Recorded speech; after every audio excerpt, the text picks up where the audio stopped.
7:01, this is a regularly scheduled board meeting, and I'd like to call the meeting to order. First order of business is the Pledge of Allegiance. The flag is at the back of the room. Katie, I'm going to ask you to lead us in the pledge. You're going to be a one and done hero. I pledge allegiance to the flag of the United States of America and to the republic for which it stands, one nation, under God, indivisible, with liberty and justice for all. All right, we do have all board members here. You will notice we have one new board member tonight, Katie Blackler. Katie Blackler is a board member until June 30th. So it is a quick term. It's a funky little rule with the state with a term that was temporarily filled. So she is filling out the 1 month balance of that term. I think it's more like 45 days until July 1st. So we thank you for jumping in and trying to catch up to speed really quick. First order of business on the agenda is the opportunity for public comment. I am going to read the statement for public comment, and then if anybody would like to speak, please come up to the podium, state your name and your address. Board encourages public expression. At board meetings, speakers may comment on matters related to an agenda item. The board will not permit in public session discussion involving individual district personnel or students. Persons wishing to discuss matters involving district personnel or students should present their comments or concerns to the superintendent during regular business hours. All speakers that have conducted themselves in a civil manner, personal attacks, obscene language, libel statements, threats of violence, statements of advocating racial, religious, or other forms of prejudice will not be tolerated. Total time allocated for public comment is 30 minutes with the option to extend by vote. There's 3 to 5 minutes allotment per speaker. We offer a comment period at the beginning and end of regular meetings. And we typically do not receive public comment at special meetings. Please give your name and address prior to speaking. If anyone would like to get up, the floor is all yours. So many takers tonight. Okay, no public comment. It will be at the end if anybody changes their mind. First up, we have the superintendent's report. Thank you, Danielle. Welcome, everybody. Thank you. Thanks, Katie, for being here. And welcome. I'm going to be super brief tonight because we have some awesome students that are going to present some of the incredible work that's been happening throughout the year. So I'll jump right in. Just a couple of quick shout outs for some really impressive results. Everybody saw my Friday updates last 2 weeks, highlighted Envirothon and Odyssey of the Mind. Just remarkable results. Awful proud of our kids. Some of the opportunities that these kids had from either going to Colgate University or, I'm sorry, Hobart it was, right? Brian? Hamilton, so Colgate, I guess. It was Colgate, okay. I got this confused, sorry about that. And then the Odyssey of the Mind kids and their trip to Michigan. It was amazing, the results. Just a huge congratulations. So proud of our kids. Amazing community support to get our kids there. And then just, like always, the generosity of this community is just remarkable. On the sports front, we had some incredible end-of-season performances by our track and field athletes. One of them is here today. We also had baseball postseason success, and our girls lacrosse team continues with games Friday and then Saturday down in SUNY Portland. So congratulations to all of them. And just a couple of updates. I had sent parent squares today regarding the smoke and the air quality. Everybody looked at how bizarre and orange it was out today. The Canadian fires have impacted school operations in a number of different ways. We're really hoping that some of our scheduled events like Sea Breeze and the things that our kids look forward to so much are not canceled. Some of the venues have canceled already. There was a Mets outing, the Syracuse Mets outing that was canceled for poor air quality already. So fingers crossed that all of this blows over quick and our kids don't lose any opportunities. For our 8th graders can celebrate 8 that we have planned. We have indoor Plan B activities already ready to go. So if we're stuck inside, at least we still get to do it. And then lastly, just a reminder at the end of the year, we've had intense pressure on our busing and transportation. Not only we had vehicle breakdowns, we had illnesses, we've had injuries, we've had lots of wonderful problems to solve, like all of the postseason trips for sports and clubs and activities that have been going out all over the place. So intense pressure on transportation, hopefully culminating this weekend, and the pressure will lighten up a little bit. But with regard to field trips, teams, activities, sports, we've been able to accommodate everything so far. We're sort of limping to the finish line here at the end of the year. But just a public plug, if you know anybody that might be interested in a job in transportation, please, please, please send them directly to us. You can contact myself, Connor Brown, Greg Santoro. First Student is our transportation company that we contract with, and it's a great opportunity to get to connect with kids. The drivers at this district are wonderful people and are often the first and last people to see our kids every single day. So please consider joining us. If anybody knows anybody who might be interested, call me. If anybody thinks someone might be interested, if I call them, please give me their name and number, and I will do that. So thanks. And with that, I'll start again. Is it possible we could also consider being more intentional when field trips are planned? We have an awful lot of things going on in June. Like bowling would be a great field trip for not the busiest time of the year. Like certain grade levels require Right. busing 3 times. We have some new team members at First Student, and a lot of these things sort of just magically happened and were coordinated through the prior people. And there's been a little bit of a learning curve for some of the new folks, but they're doing a great job. And then for us as a team, that's something that we're in our Monday morning cabinet meetings talking about, sort of a standing item, is making sure we don't have people all over the state on the same day. So we can coordinate here, and then hopefully a little bit more coordination on their level as well. And so far, knock on wood, we've got everybody where they need to be, and 1 week to go, and we'll make it happen. But I think the question on that is, if a certain grade happens to have 4 field trips over a 2-week span, maybe we could spread this out through the year and ease the pain a little bit. Yeah. Because there's always going to be postseason play issues for teams that we can't Right. account for, because you never know when they're going to happen or how they're going to happen or how frequently they're going to happen. But when there's tons of elementary field trips, which I think are awesome and I absolutely think should happen, but I think we could spread them out instead of all being in the month of June. That might be helpful for our teachers, it might be helpful for our administrators, it would be really helpful for our busing situation. One of the things we talked about too is a lot of these are standing field trips. They do it every year. So to have a calendar of events that we put out many months in advance, so that people have the opportunity to coordinate all these things, and we can troubleshoot those problems with weeks or months to spare rather than days or minutes sometimes. So a little bit more coordination on our end is certainly needed. So we're on it. One more question on that, and this might push up to July, or later in the year. I think we talked about last time we're going to look at some minivans, some caravans. Yes. So that Connor's going to drive around. So just to sort of refresh the conversation, we have more options to do some small in-town transportation ourselves, but we don't have vehicles right now to do it. We have 3 small vehicles that we own by the district. One is a mail truck. We've used that to cart, oboes and bassoons and violins out to Seabreeze. Lacrosse equipment, football equipment, we use that for everything. It has 2 seats in it, so that it doesn't hold a lot of people. It's one of those Ford Transit airport shuttle type vehicles.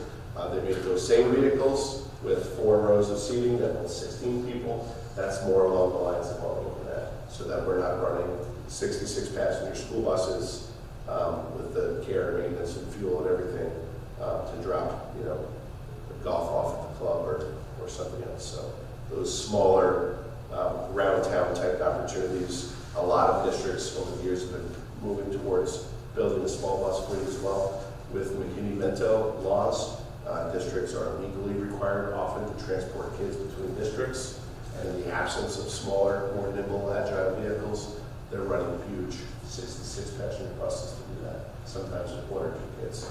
That hasn't impacted us yet, but it will. It's just a matter of when. Can you just double tap for a moment, and we spoke briefly about it. I know Carrie and I both our eyeballs popped out of our head. Staff members who are not used to transporting students, coaches who are not used to transporting students. What does that look like? How are they protected? What if they do not want to? No one's going to force anybody to do anything, first of all.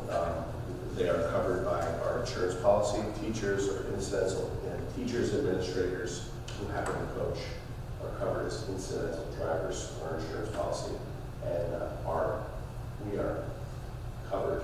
I had that conversation with our insurance company, double check and verify.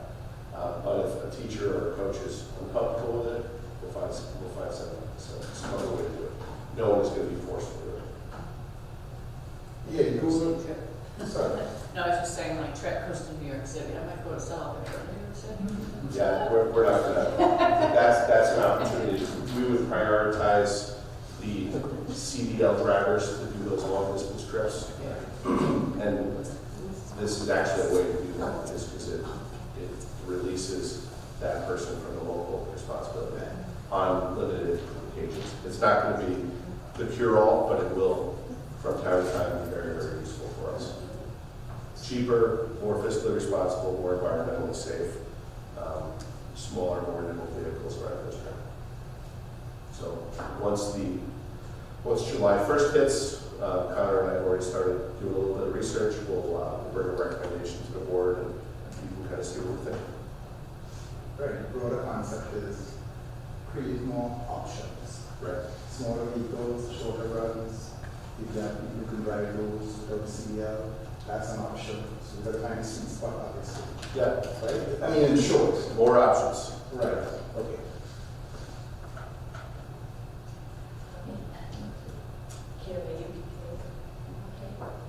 UPK update is the lottery was held Monday. All the calls went out. 14 families that were lucky lottery winners have accepted, and each of those families will be communicated with shortly directly through Waterman Elementary, as any other Waterman student and family is, the same way we did this year. So we're working on that plan, but all have been identified, all have accepted. And no change in kindergarten numbers since we were still hovering. Still holding at 100 students. And what's our break point for What's up there on that one? an additional section? What was that? Uh, I think that was what was thrown out at that point. That's a part of a longer conversation. Yeah. Okay. It's a complex issue, and I don't know necessarily. Our apprehension is always, we just had curriculum committee here before everybody came in, and we talked constantly about, we have a finite amount of resources. So every opportunity that we have to look at deploying those resources has to be looked at from a district perspective, not just a one-off 1 year. And if that meant another student or two in a section, and that allowed us to do something else that was more of a priority or high student need, it would still probably be that way. So, like I said, it's always a more complex issue than just if you hit this number, then we do that. So are we keeping the same number of sections that we had for the current We will K be class? consistent as we were last year, as this year, sorry. Yeah. Anything else? Lastly, just wanted to say again how proud I am of our students and the work that they've done throughout the year, and their courage to embrace some of the mental health work that Kristen Moses and the Office of Student Support and Family Engagement has been engaged in throughout the year. And instead of me telling you all about it, we invited them tonight so you can hear it directly from them. So, Before we jump into that, I just want to close this. Does Sure. anybody have any additional questions for Eric for his update before we move on to the students? You guys know it? Yeah. Okay, sorry. okay. Take it away, Kristen. Thank All you. right. Good evening, everybody. I'm Kristen Moses, Coordinator of Student Support and Family Engagement, and I'd like to introduce three of our, I don't even know how many we have in our group. It fluctuates between 5 or 6 of reading and Morgan's message after school.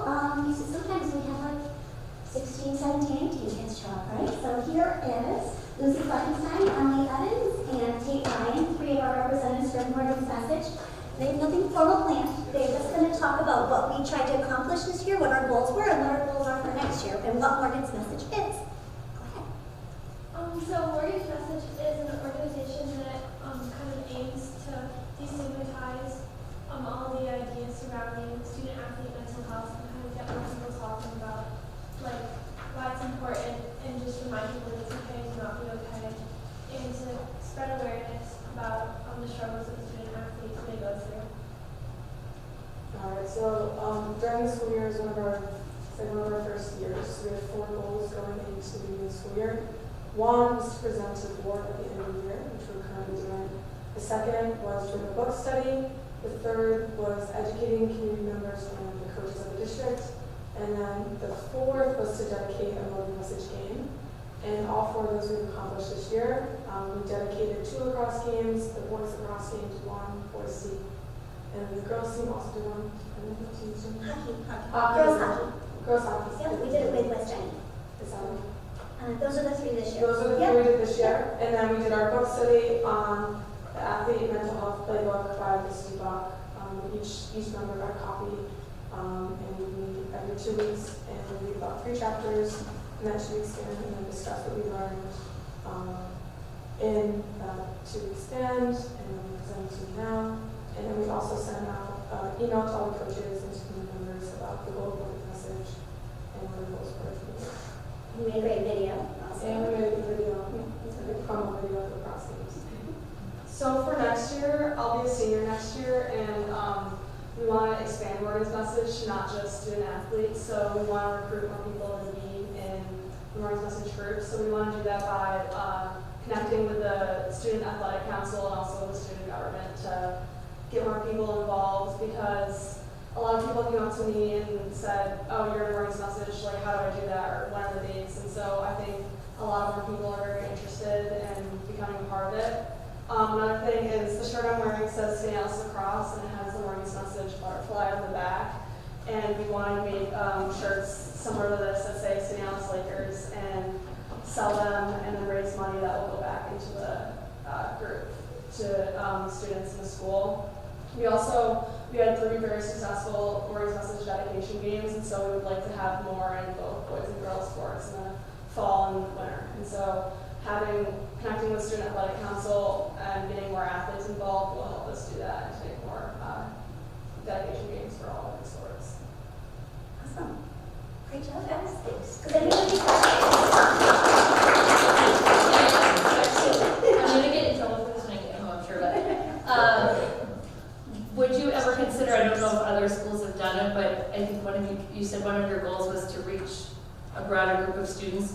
Has any school been successful in doing a Morgan's Message, not at a game, but at another school event that is not athletic based? Because mental health is obviously a pretty big reach there. So between our theater or some of our other groups, is there any plan, or is it, I don't know if that's a whole separate project to take on, but just a way to something we reach can more consider? students? Absolutely. Yeah. What that looks like, I'm not sure. Go ahead. Well, I know at the beginning of the year for the freshmen and sophomores, they have like a clubs kind of fair. And I know this isn't a club, it's more of spreading awareness of the group, but we could have a table there to kind of let the incoming freshmen and like sophomores let them know more about it.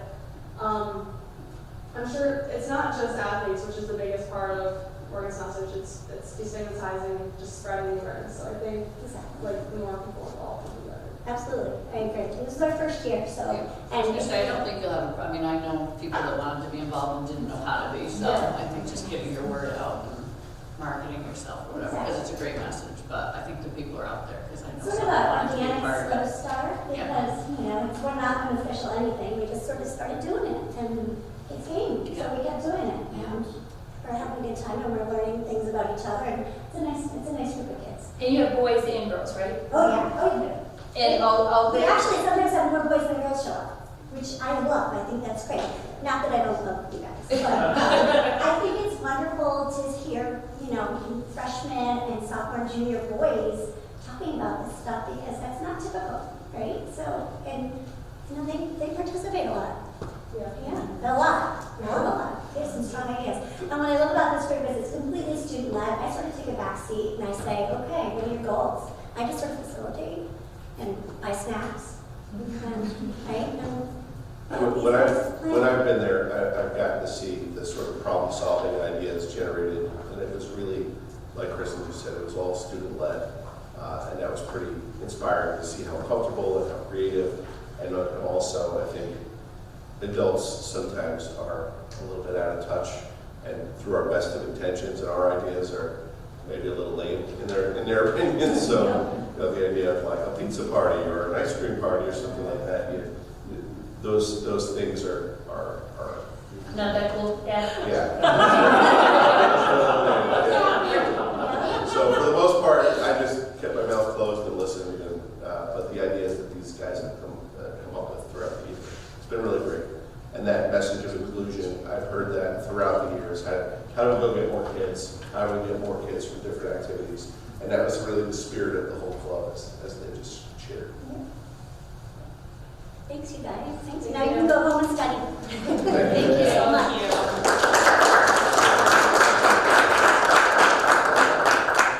So, do you want me to finish up maybe what my thing is? Yeah, so also asked Kristen to share a little end-of-year recap on her office and the work that she's been doing, and some of the data, the facts, and the figures behind it. And I think some of it will be a little eye-opening for everyone.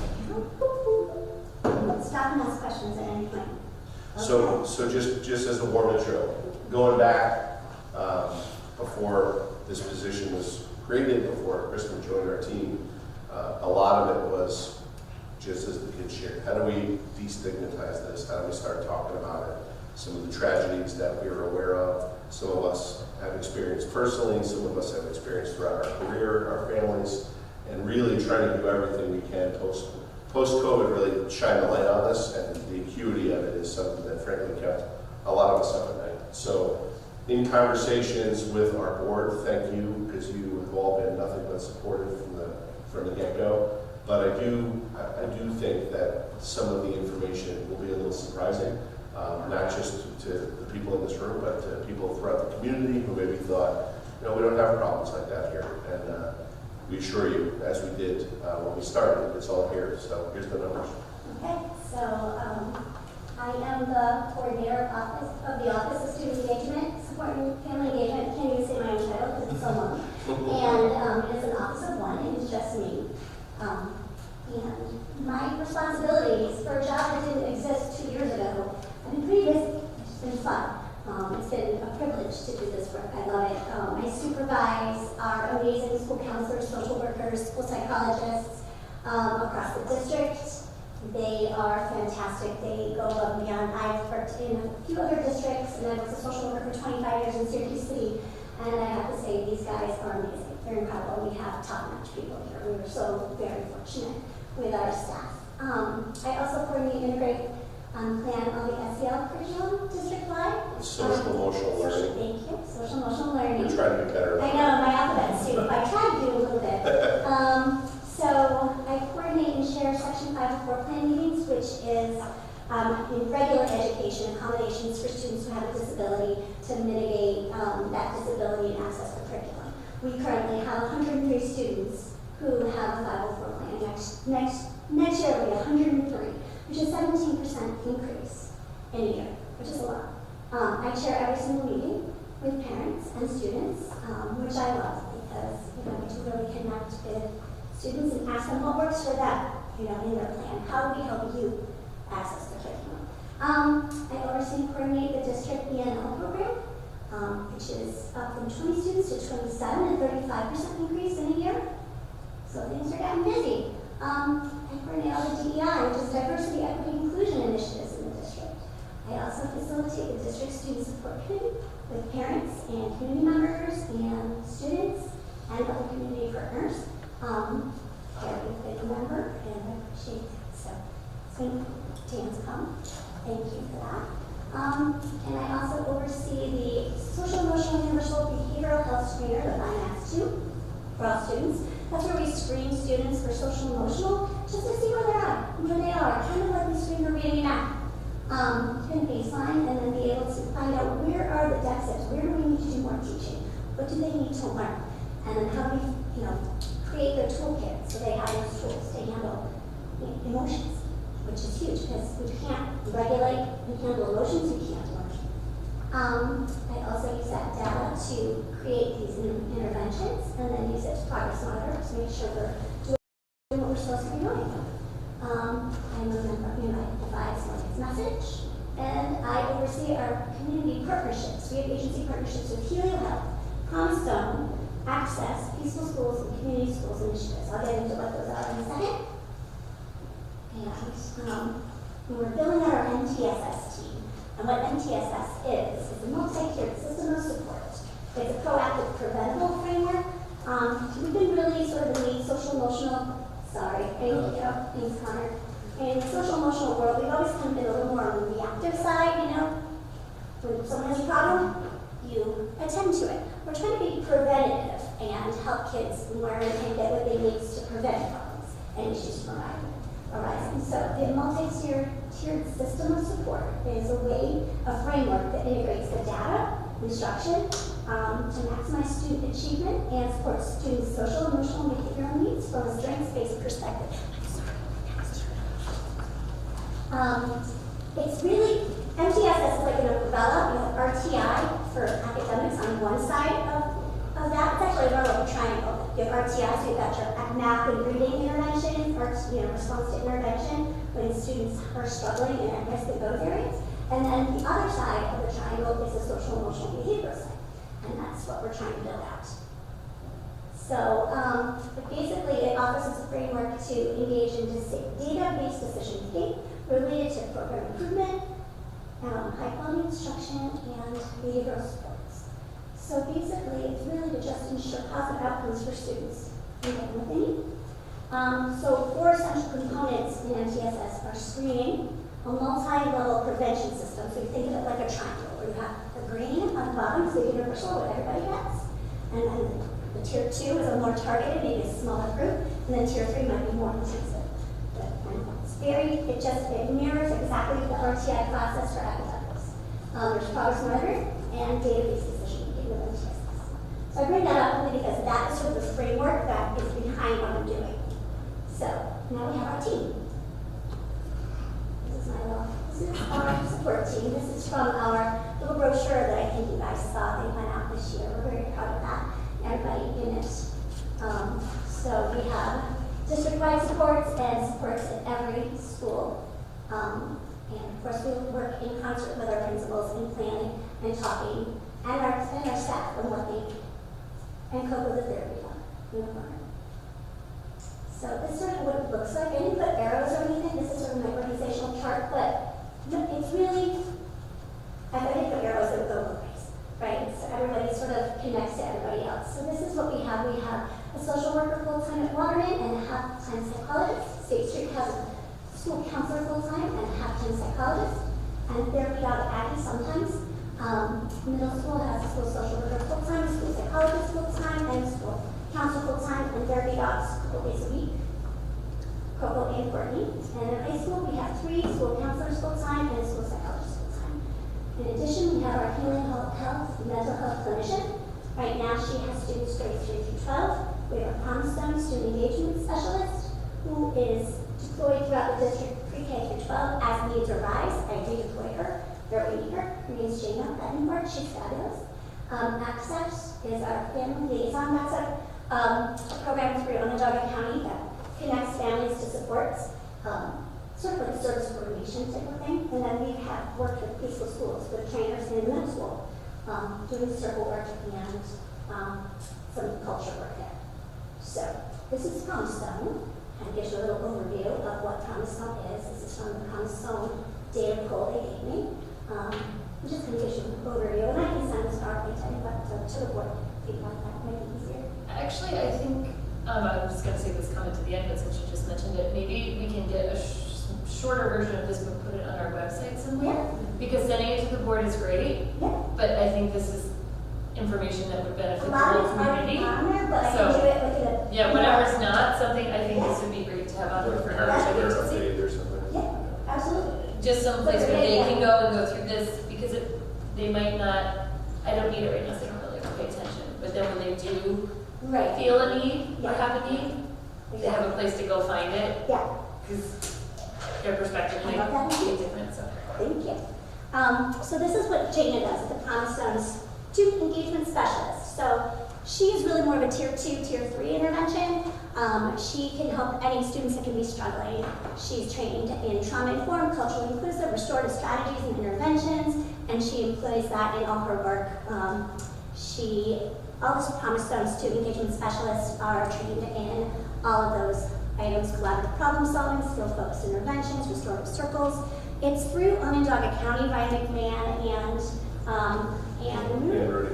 Rudy have been behind funding for that, and every school in Onondaga County except for FM has a Promise Stone Student Engagement Specialist and connects with them, and it's been a wonderful, wonderful program.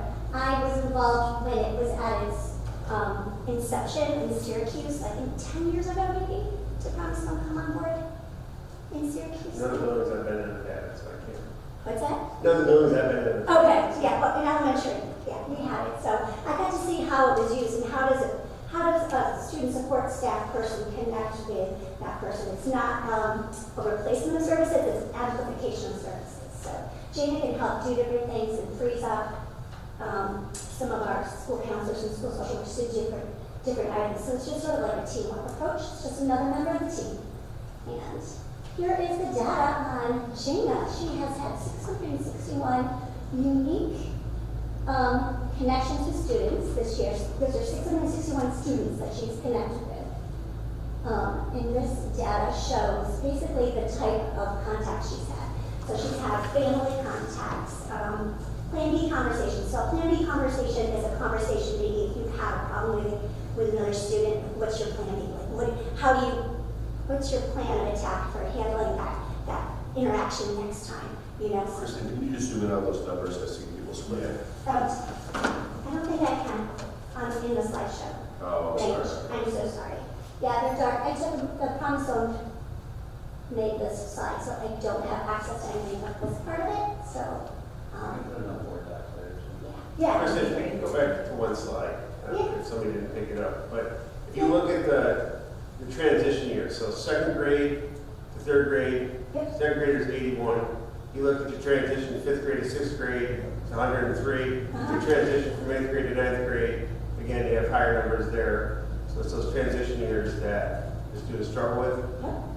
And then as they get older, there's less reliability on using Promise Stone because maybe those skills have been acquired That's the goal. and moved on. But you look at the transition years, that's where your high numbers are. Thanks for pointing that out. You know, we talked from the beginning of this, it's not just the program, it's the people. And kudos to Jana, because she's broken down those barriers where we had people that were reluctant, we had people that took a little while to trust and get involved. And she's been with 661 kids is more than half our kids. She's got really strong relationships with staff in every building too, which is part of it too, right? And families and parents. It's been wonderful. She's really good at connecting, and that is what I was looking for. When I knew I was getting a Promise Stone specialist, I called Jen Harmony and Jen Dabrowski, who run the program, and said, you gotta get me somebody good, because I know what we can do when someone knows how to make those connections, and she's been wonderful. So one asset to our program. So yes, skills groups, 70 skills groups. And this is all the data. So it tells you sort of the details, small group activities that focus on development of social skills, check-in, check-outs, faculty, staff, consultants, restorative conferences, touching base. She's had 1,985 touching base with kids in a year. Just a quick touch base. And she keeps all of this data. It's amazing. Let's see, referrals, linkages to outside agencies, 123 unplanned interventions. She's had 411 opportunities to push in support into the classrooms. De-escalation, 27. Student observations, 12. 778 other planned interventions. 126 family contacts and 4 family conversations. So, I'll say. Here it is broken down and what the activities percentage looks like. So 45% of the time, those are just touching base, connecting. Hey, how you doing? What's going on? You good? That is all day, every day. And it's huge. It makes an impact. Those little tiny seeds that you plant every day with a kid. You never know when you're going to have to use that seed, that you have planted to help cultivate that relationship to help them get through a difficult time. So it's huge. Next, we have our Helio Health, school-based mental health services. We have Stephanie Clark, who's fabulous. She's wonderful. She is our clinician full-time in Minneapolis. She has students in 3rd grade through 12th grade. She has got State Street. She's one day in State Street. She is split between middle school and high school, but she has an office in the high school, but it's in the language wing where middle school kids go all the time, so it's very convenient and it's very confidential. You'll even notice that our office is in there. We had 49 students referred last year, 45 so far, new referrals this year on top of whatever caseload she still had, right? So currently she has 46 students because it's not forever, having therapy is short term, hopefully. Sometimes I need some longer, depends on the student and the needs. The number of students referred in 2 years has been 94 in 2 years since this program. And we really didn't start until last February. So it's really a year and a half, 94 students. And that doesn't reflect any kids who get counseling outside because school-based counseling isn't for everybody. Sometimes people prefer to be very separate, which is fine. This is just another option. So here is a graphic of those referrals. And you notice they've gone up, except for State Street, a little dip there. We're trying to find some room switches and trying to figure that out. And a lot of the people, the kids, they were connected down in middle school. So, then we have Access, which is the Onondaga County Promise Zone. It's connected with the Promise Zone funding, but it's Onondaga County Child Family Services Department, and they basically just connect families to any service you need. It could be housing, it could be finding how to get your child who you think may have bigger issues, some deeper, more intensive counseling outside of school-based. It could be anything. You might have some behavioral health issues. They have access to all sorts of maybe family issue counseling or FFT, functional family therapy. We had 13 families who received access service coordination last year, and this year we've had 19 so far. David Giannino is our coordinator for access, and he is assigned to Minneapolis and several other schools. And so he manages, but he's just wonderful, very responsive. He comes to our student support meeting every month, and just really kind of keeps everybody in the loop with his attendance issues, anything. He is wonderful out there doing that work. So we had a 46% increase in the use of services since last year. So there you go. Peaceful Schools. We have a connection, another partnership with Danny Ryan from Peaceful Schools, who's a lead trainer, to provide some more tier 1 social emotional skills to our middle school starting last year, and we're building it out this year. I think with the transition to a new principal, we didn't hit the ground running as fast as we wanted to, so we've got big plans for next year for going to really utilize those services, and we're doing some training for the staff on circles, what a circle looks like, engaging them. So this is and this is the BIMAS, which we've talked about. I know you're kind of already a little familiar with the BIMAS too, which is our social emotional behavioral health screener. So in our continuing efforts to support our students, we wanted to screen and find out what they needed. So it's a brief online rating scale, and it is completed by classroom teachers in grades K-5. So it's really more observing what you see. So a lot of times in those grades, kids are more externalizing with their behavior. Once you get to the middle school, high school grades, kids might be more internalizing, and teachers might not know. You might look okay, right?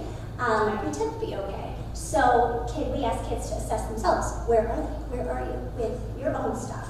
And it gives us an idea of what their needs are, so then we can plan around what we need at the school level, what we need at the classroom level, and then individually. So we do it at all tiers. And we're just kind of rolling it into everything, making it normal, just like math and reading. Screening is going on every day too. So we do it 3 times a year. Did it in the fall, we did it in the winter, we did it in the spring. Last year we piloted it 1 time. This is our first time doing it 3 times. We just wrapped up our 3rd administration. Sorry.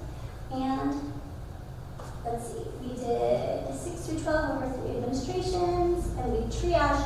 The biggest part about the self-assessment is number 24. That's the question that asks students, have you had thoughts of self-harm in the past week? And if they say more than 0, more than none, they have 1, 2, 3, or 4, which is rarely, sometimes, often, we immediately triage. I can see it coming through live in the system, and my student support staff is deployed immediately. They triage students and reach out and create, do suicide assessments, talk to families, make referrals, and do all that hard work. All right, can I stop you there? Absolutely. Because I have a ton of questions going back. Yeah. This might help. So you identify, you realize it's an issue. Who's it going to?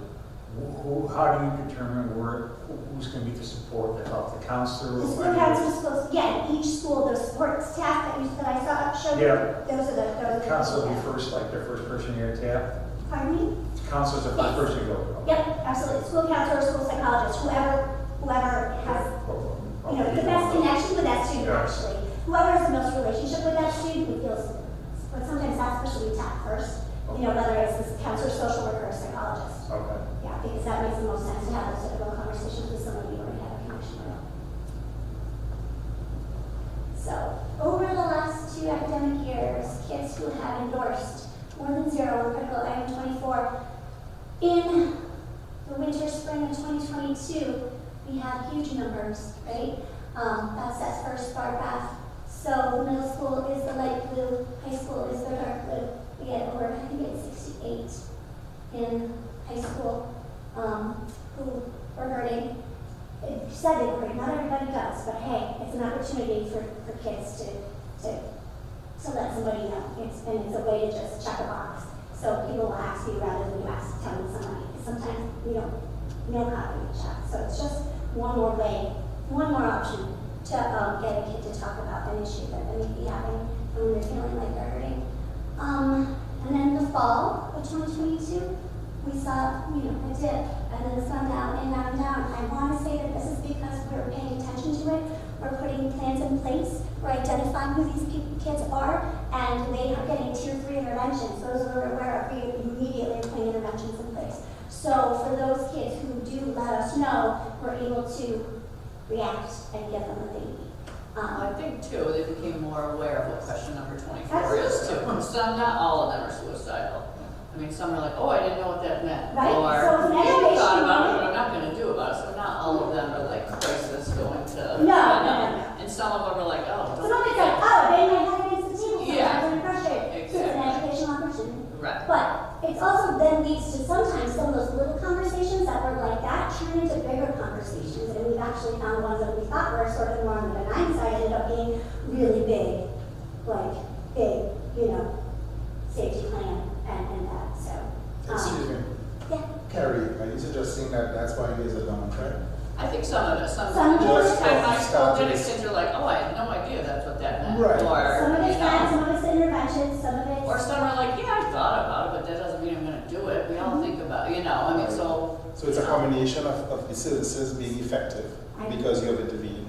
It's also a function of everybody having a better understanding of the questions asked. Okay, good. Beautiful. Or just a caring adult asking. The best case scenario is that nothing is discovered for anybody throughout any of this, But all of these seize upon that opportunity for one more adult to take interest in one more kid. Right. So I'm sorry, and I interrupt one more time. You're fine, anytime. From on that point, right? Now you talk about the specific support staffs in different schools, right? In the buildings. Is the broader educator group? Do they have some component of that where they would ask, hey, how are you doing? As a multiplying effect. So it's not just 4 or 5 persons who tackle 1,200 kids. Right. We have a larger administrative group, education group, teachers who have FaceTime, who have better relationships because they see them day to day. Do we have that component and in a deliberate way? Not in a deliberate way yet. Right. I think here your point, even the teachers, it's more than the teachers, the custodians, It's everybody. bus drivers, Naturally. the It's that belonging. cafeteria workers. they pick up on those things quicker than a teacher would or anybody else. Gary, one of the nice parts about the BIMAS is not just the acuity of self-harm, but the lesser stuff. It allows us to gather information to target the Peaceable School slide. A couple back, they're targeting those skills that the kids are revealing through their answers that we need to target. So it's like a little bit more database decision making. One of the things that makes this place special, obviously, is how caring the teachers are, but to do that in a deliberate way and to make sure, you know, we have requisite training in place for everybody, Right. trauma-informed instruction, circles, all these different things. Those are plans in place for the coming year. Right. Yeah, those are things I would like to build out. Right. Right. That is where we have a prefect when the entire ecosystem Yes. simply is focused on how you do it, Hey, he's looking. And to make sure teachers feel comfortable and have that training, Right. say, to know how to broach those conversations, or when someone says something, how to react in a way that is more, it's hard sometimes, some of the conversations, if you're not comfortable. Correct. If you come across as being inauthentic, which can be deleterious. Right, Right. exactly. Okay. Yeah. Cool. No meaning, but, What we interested to see is next fall, when we start year 2 of this, right. how the scores compared to fall 2022. Exactly. Because you're gonna have the summer time where there's 3 times that they do what they need to do, less finish go to school, come back in fall 2023, where are we at compared to this past year? Exactly. And, you know, the pilot, to Carrie's point, you know, kids did on the survey, and, you know, some education there. Yep. Next fall, where we fall in fall 2023, within our first year. They'll give us a truer picture of where we're at. I hope so. But then on the flip side of that too, I found like some kids then knew like, okay, 24 gets me in to see someone. Like my experience was, it was like a lot of academic, just feeling completely overwhelmed. Right. They weren't gonna hurt themselves, but you get them in the office, you see the tears, their Right. little eyes welling up, Right. and then it all comes out. So they weren't gonna hurt themselves, but they But needed to talk. they needed to needed talk. support. So it's an entry point. It's an It's an entry. entry. Exactly. Just setting the table, we're setting it everywhere. Right. And for some kids, filling out a circle, little bubble, It's a is lot. significantly easier than saying, is there someone I could talk to today? Now, I have to wait. Because you don't have to say anything, you just fill in that dot and someone comes knocking on your door. So sorry, You know, guys, I kind feel of like. takes it. Yeah. No. No. You had something. I was gonna say, do we ever give the kids a chance to give feedback on like, did somebody ask me how I was doing today? Do I have a teacher or a staff member I feel I can go to? Who, like, kind of getting some more real-time data where we can assess ourselves. Yes, we are saying we are doing all these things, we're saying relationships is top of the list. What does it actually look like for the kids on a daily basis? Exactly. Is it really happening? Right, so that is something that I would like to get more of a sense of. So going forward, having a sense of the climate and culture of, you know, how kids really feel and survey them on a regular basis. Not a self-assessment, a survey of how you're Climate feeling. assessment. Climate assessment is completely different than this. So like a panorama survey assessment, that would be the route to go. And then also ask families, do you feel connected? Do you feel, you know, 'cause that way we can use that information in real time to then build out, you know, different needs, to meet the needs. So in our student support committee, we did talk to a lot of students about what they needed. We had a few representatives that came on a regular basis, and they said belonging and connecting were huge, but they didn't feel like they were connected necessarily to some teachers, just personality or whatever, but we wanted to make sure, we all felt it was very important that that's something that we would, you know, make as a goal. Right. So it made some great ideas on how to do that, so. I think to Gary's point, so much of it happens here organically, Yeah. but we need to be more deliberate. Right. And you know what are the students' perceptions? 2 years ago, we loosely did this for the faculty, to talk about who you're connected to and how many kids you have like a deep personal connection to, and that sort of revealed through that process as the year before you started, I believe.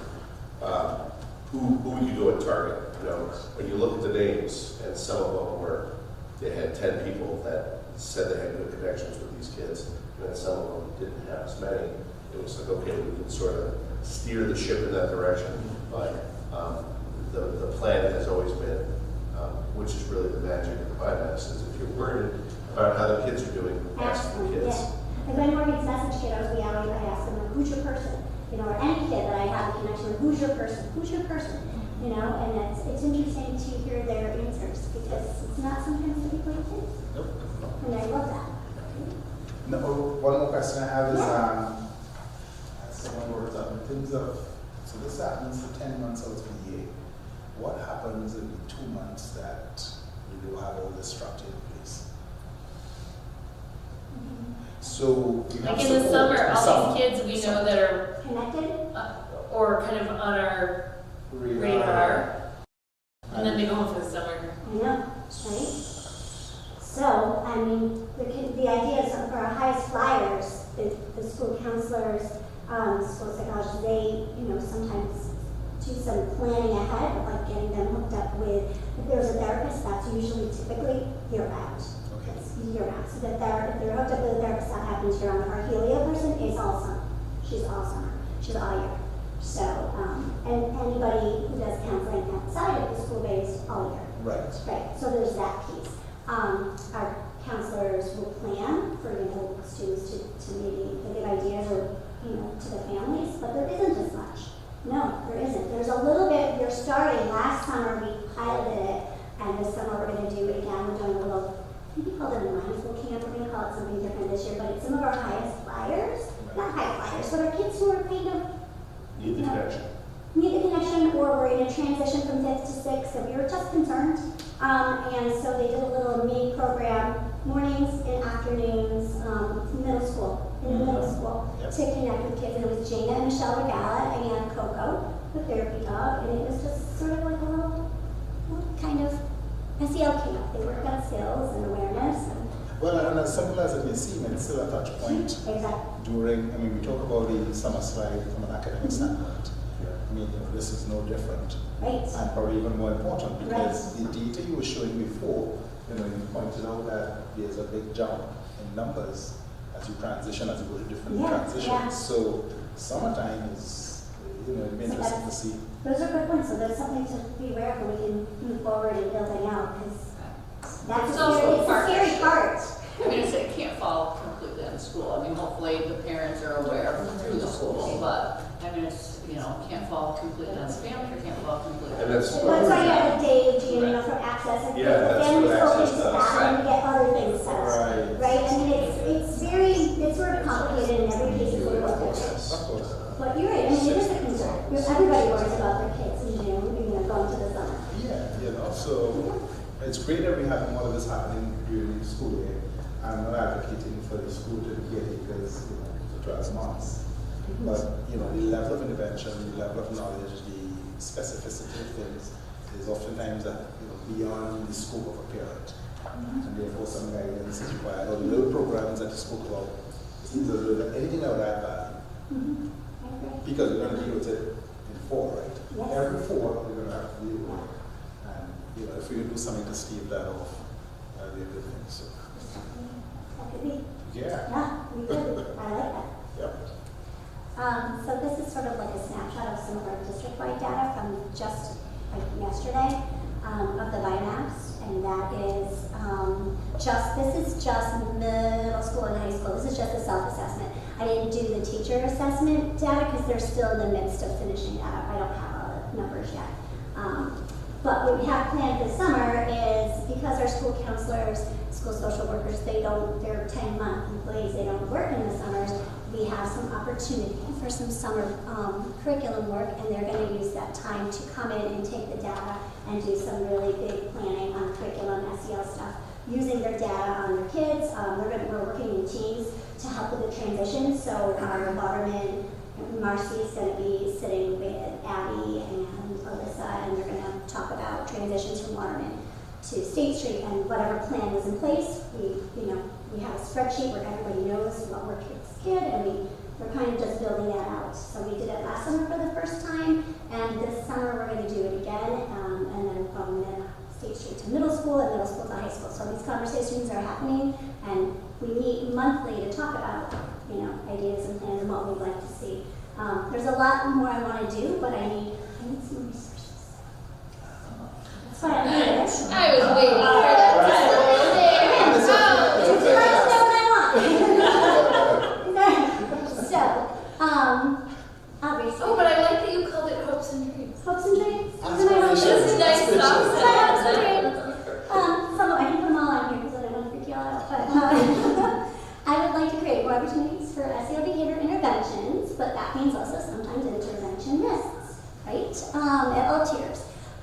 those tier 2 and tier 3 to build student toolboxes based on, the individual biomass data needs and other data points. Moving from that more reactive to preventative, to really build out kids' skills in the early ages, so when they get up to middle and high, they have the skills to cope, right? And also classroom building capacity to build the capacity of teachers for understanding what we want to do zones of regulation training. We want to train all of its teachers K-5 in zones of regulation, which is an SEL curriculum. Just identifying emotions, and using common language, so it's the same all throughout. So I'd like to sort of build throughout the district at the right, it wouldn't look like that exactly in middle school, it would look a little different, but there's some plans in place, and some of them are still evolving based on data and conversations. So training, and on the school level, obviously we're using the biomass 2 data to create our school-wide SEL plans, but to do that, sometimes we need more people. So, in the district level, also I want to, we're working to align our programs with the New York State Education Department's Culturally Responsive Sustained Education Framework, which is grounded in the welcoming and affirming environment, high expectations and rigorous instruction, inclusive curriculum and assessment, and ongoing professional learning. So everything is aligned with that, right? We do.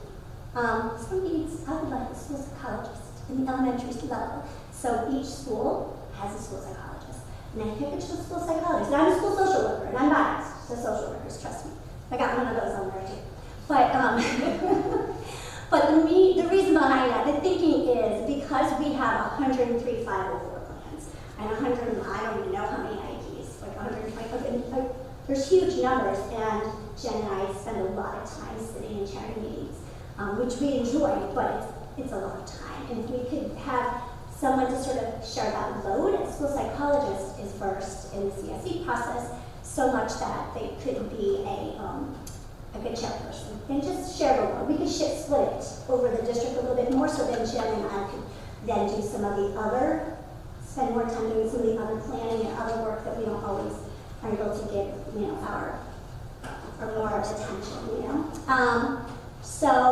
and a school psychologist can also then do SEL interventions, as well as the 504 and CSE meetings. And then school social worker, I really feel like at the high school level, school counselors are amazing, we're wonderful school counselors, but at the high school level, there's so much details around the college process that it sort of takes away. You've got the SEL stuff, and then you've got the other, academic piece. And as Danielle is the academic piece is really, it's a lot. So, would be nice to have a school social worker too. Dave Frechette is amazing. He does an incredible job as a school psychologist, but he's one person, and he's indicated, I need more. Like to have somebody else to share that mental health piece, and just focus, zoom in right on that, to be able to run groups and do circles with kids and really spend more time in that SEL level at the high school. That's huge. I see how it works at the middle school with the 3, and it works really beautifully. So I would like that. So those are my goals. And so this is my little motivational Monday quote, because I'm the person who puts those up. Those are mine. You see them on the website. I'm behind that. So if you have any good quotes, send them. Because I'm always looking for ideas. So I do those every week. I was kind of wondering who did that. So now I know. It's me. It's me. I didn't put it on the front thing. It's a responsibility. It's just one of those things I did. So thank you. Thank you for listening to my little world. Thank you. Does anyone have any questions? Yeah, before you run away, board members, do you have any questions for Kristen? Well, in the very last note, I guess it's more for Eric and the Bible or plan in terms of what our needs in terms of CSD or blah, blah, blah. And the thing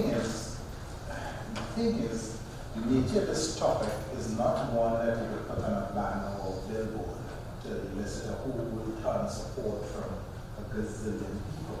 So I think from this perspective, this is one that you're going to run continually and see what our needs are. And to your last point, it would be a shame for us to put all this effort in, in the early stages and not have adequate support to carry through in the latter stages where arguably might be, super critical. as kids go through the academic Big pressures. big problems, yeah. Yeah, you know what I mean? Yeah, And it's then big the problems. transitioning adulthood and COVID. But my real point is that almost hasn't championed from the inside. It's not one of those public things. It's not one of those high-biz things. Just the nature of it requires that internally we determine that, this is a need and as such, make whatever provisions we need to move forward. Yeah. And we have our board expert as well. So just a little kudos for Kristen as well, is that the models that she's sort of invented, she's built as she's been flying here, have been copied by a number of local school districts. We've met with school districts nationally that are interested in how we're doing this, how we're rolling out, helping them manage their biomass rollout. Some of these school districts are enormous. We're talking 265,000 kids, and they're talking about how to manage this and what happens if you give too many kids this test all at once and your resources are overwhelmed. So there's that. And then the second piece is the advocacy stuff that happens behind the scenes. We're always out begging for money. We're securing grants. We met with Ryan McMahon's office, to say thank you for how forward-thinking Onondaga County has been, supporting mental health, but B, acutely warning them of the consequences of all of a sudden removing this help. In our region, Jordan Elbridge and Skaneateles are the only two school districts that benefit from that because we sit physically within Onondaga County. Cayuga County and all of the other schools within our region have absolutely none of the support because they have no county resources, they don't have the structures and systems built to even begin to talk about this. So we're very fortunate to work with Onondaga County, but at the same time, we're trying to get in front of their Health and Human Services Committee to basically say, hey, there are children alive because of these services. What do we need to do to make sure that that stays in the public consciousness and that funding doesn't dry up?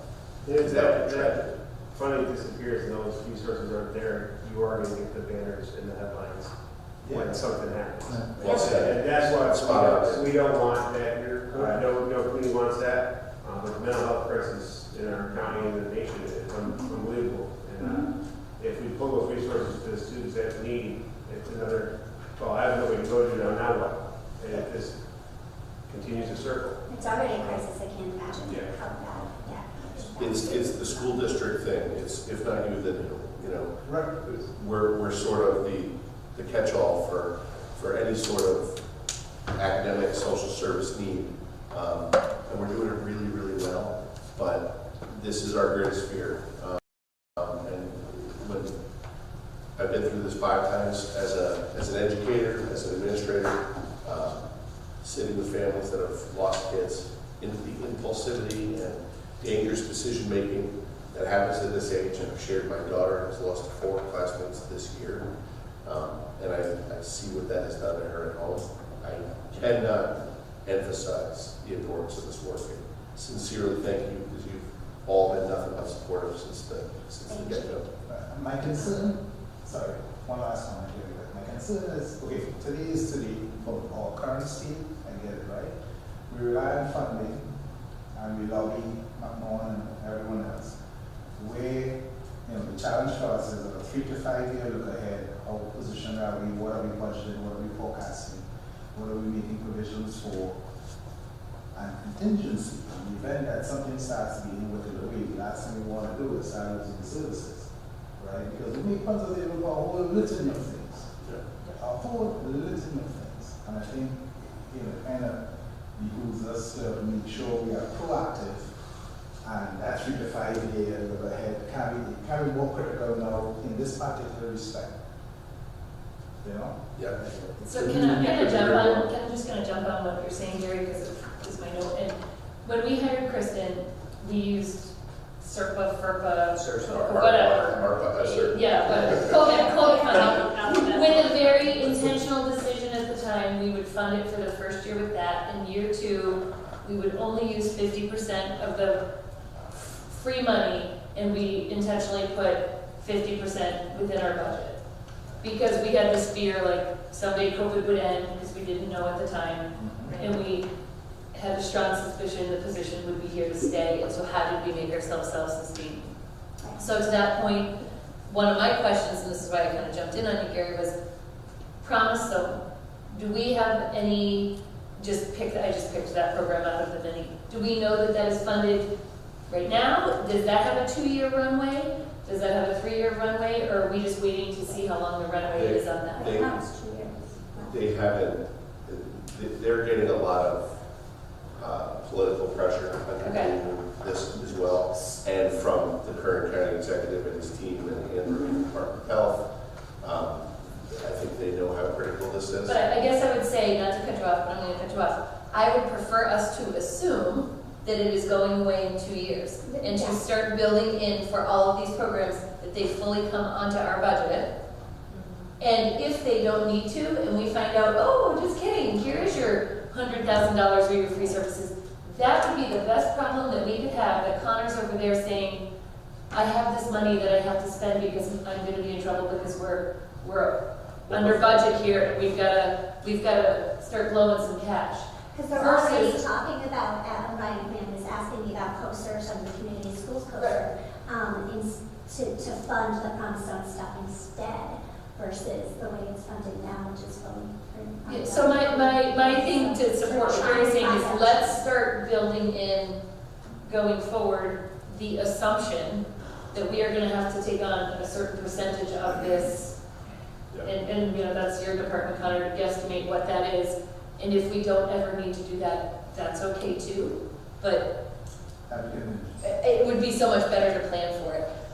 The only other thing I just wanted to say was, Kristen, one of the other things on my notes was high school level, we should be adding some kind of counselor, because on your chart, and from what I hear from families and my own, you know, my kids are kind of that age, you are at a middle school level where you have counselors, but their job is really counseling. Correct. And then you get to high school, and We have those two are sort of, the role sort of changes to more of that college Yep. preparedness. It's hard to do both really And you well when there's. it's two different jobs in some senses, and so, anyway, It's that's, too hard. And my school counselors know that, and they're like, we can't 100% focus on SEL, but we can't 100% focus, they feel torn. And so everybody in my student support team, this is their wish as well, not just mine.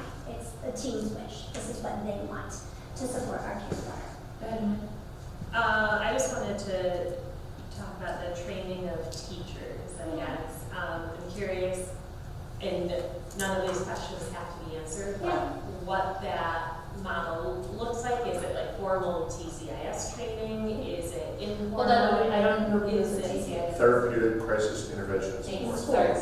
Yeah. Non-school people, non-teachers. It could be a day of the zones of regulations and what they're training. Mental health first aid, Right, you know. yeah, I mean, it's not like, And then I don't have a set specifically. yeah. Maybe a little I guess it was when we talked about training more teachers, and then are you picturing more of an organic approach of if that teacher, so to speak, is keen on all of this, tapping on them? Are you looking at more of a, this is our culture, you work for Skinny Atlas, we need X number of people at this grade level, in this building, in this, to attend this training, because this is what we're doing. And you don't have to answer, but I'm just throwing that out there. What It's a little approach delicate are we looking for? dance and balance of both, I think. Do you know what I mean? It's going to be a little of both of that. I don't have a complete answer, but I know that, you know, it's also working with the principals, they're building the culture and working together on how we want to influence that and how it aligns with the bigger district picture. So it's, you know, having these conversations and teaming together. And also getting teacher input and feedback too, because that's huge, right? I mean, that your voice is so important. There's people that have incredible skills at this already and a really deep interest, and a lot of you know as teachers, so the best professional development is teacher driven. Right, so we'll find our You champions. can find those champions for that work and then continue to work, but that But I consistency think is sometimes, right, the consistency is lost when you take that organic approach of just waiting for people to bite. No, And this- sometimes I'll do it. I have a way of being able to influence in a way that people think might be their idea. I don't know. Maybe. part of our professional development over the year. Consistency is huge, and we hear that over and over every committee that we have. It's where that falls down, the problem starts. So we need everybody to have a base level of understanding of, you know, if it's mental health first aid or whatever the program is. And it might be a little of everything, but not at once, right? Because it's not just one thing. Not everybody needs it. Everybody gets hope. And then we should learn from it. We should have a bigger picture. So one last question. Oh, sorry. Helio Health does not cost us, correct? Because they bill insurance companies, so that is not a cost to the district, correct? Correct, but there's the cost of the individual that provides, there's like a county split. So there's like a piece that out of that the county covers and there's a piece that we cover. In a partnership to get that person to work. Yeah. And So it's an common outside sense. private agency that we're paying that agency to put house someone in our building, but they're Correct. billing families $120 an hour. What's that? We partially that. Doesn't make sense to me. A lot That's of why they need the insurance information before they start. No, I know, yeah, I know. So That's what doesn't make sense. How is that Billing not insurance, considered a so double why dip would then, that- on the part yeah. of the individual? If they're getting paid by the district to be there, and then they're getting paid for their services. Well, she's not. getting Helio paid by that. is getting paid. Yeah, it's gonna be- So Helio's basically getting like a coordination fee, more or less. Probably, it's Like- not huge, yeah. I don't know the details because that's not my area of expertise, Connor. Right under the bus. Sorry, Connor. I know we're paying how much it costs to have the insurance. I don't either. I can tell you though, one of the reasons that it works is that it's not a district employee and that it is 100% confidential. Well, that's my point, though, is like, we shouldn't need to worry about this going away because they're a private agency technically housed in our district. I mean, they're no different than Yeah. if we were to see someone at a downtown office or criminal's office because you're billing insurance company. And that's the most acute level of intervention that is provided by the office. Dan, Tim, Katie? No, but ties to some of our special ed stuff as a lot of your needs, so. Yeah. It's all connected. Dan, you got anything else you want to add? No, it's, thank you for the presentation. I think our special ed numbers and our 504 numbers will continue to increase in the near future. I'm a phone number high. Yeah. Oh, I mean, yes. take the percentage of the students in the district and the number of students we have in special ed 504 services, the numbers are getting Chris, a little bit higher. So. number one, 504 accommodation is for Anxiety. Anxiety. It's anxiety. Yeah. So if we can front end how to handle your anxiety, I'll foresee those numbers going down. That's the plan. Anybody else have anything else for Kristen? Thank you, Chris. Thank you. Thank you so Thank much. you for having me. Yeah. Yeah. It's my pleasure. Great Thank job. you. Thanks. Thank you. Okay, up next, sorry. I think up next is Mr. Brown. Just a few things for me, so as the year's wrapping up, very quickly, we'll talk about numbers. I won't bore you to death, but, so everybody's seen this fund balance projection that we do every year throughout the year, obviously, to see where we're gonna have land at the end of the year. And also for people, this is also on board docs, so you can venture there later if you need to. And obviously, just a projection, we still have a month left, we still have some other invoices coming in, some things will change, but this is the best we have to date. So at the beginning of the year, total fund balance, we have $9.8 million. This includes capital reserves. Our turf reserve, we just liquidated last year to start paying for the new turf that will go in next year. So rather than borrowing, we have those funds now. So we're not going to pay borrowing costs, we're going to have liquid cash to start. Employee retirement reserve for employee sick days, vacation payouts, anything like that for people that leave. Tax cert reserve for any large tax claims on assessments. TRS, DRS reserve, unemployment reserve, and then the reserve for encumberances, which are open BOs at the end of the year that we've already committed money to. That just the invoices haven't come in, or the supplies hasn't come in yet. And also part of the fund balance is our appropriated, assigned appropriated, and unappropriated. So appropriated is the amount that you make the budget whole. It's you have expenses, you cannot expend over those expenses. It's a pad that says, hey, if we get closer, we have these funds to offset that, but we cannot spend more than the taxpayers have agreed for us to pay. So that is basically a cushion or a contingency that you hear Gary use a lot. Contingency in the budget of just over $700,000. Assigned appropriated fund balance, that's one funds that we know that we're going to spend on. So for example, when teachers retire, we won't pay those until December of the next year. So we have that amount, we put that away, and we take it from our retirement reserve and fund it down here, so it's not, it's basically a wash on the budget. And then our unappropriated reserve is basically just AKA our savings fund, that is liquid cash that we can use when we need to, but obviously we can't spend all of that because we cannot spend over what the taxpayers have set for that year. So now, at the beginning of the year, we have 15.7, almost $15.7.5 million in fund balance for the current year. Our projection here, just so people know, our budget for this year is $37,407,110. So if you see here, we are over that amount. The biggest driver in that is basically two factors: is interest earnings. We are going to be over the projection for this month, over $700,000 in interest for the year, which is astronomical. I think the most we ever had was 280, and that was pre-COVID stuff.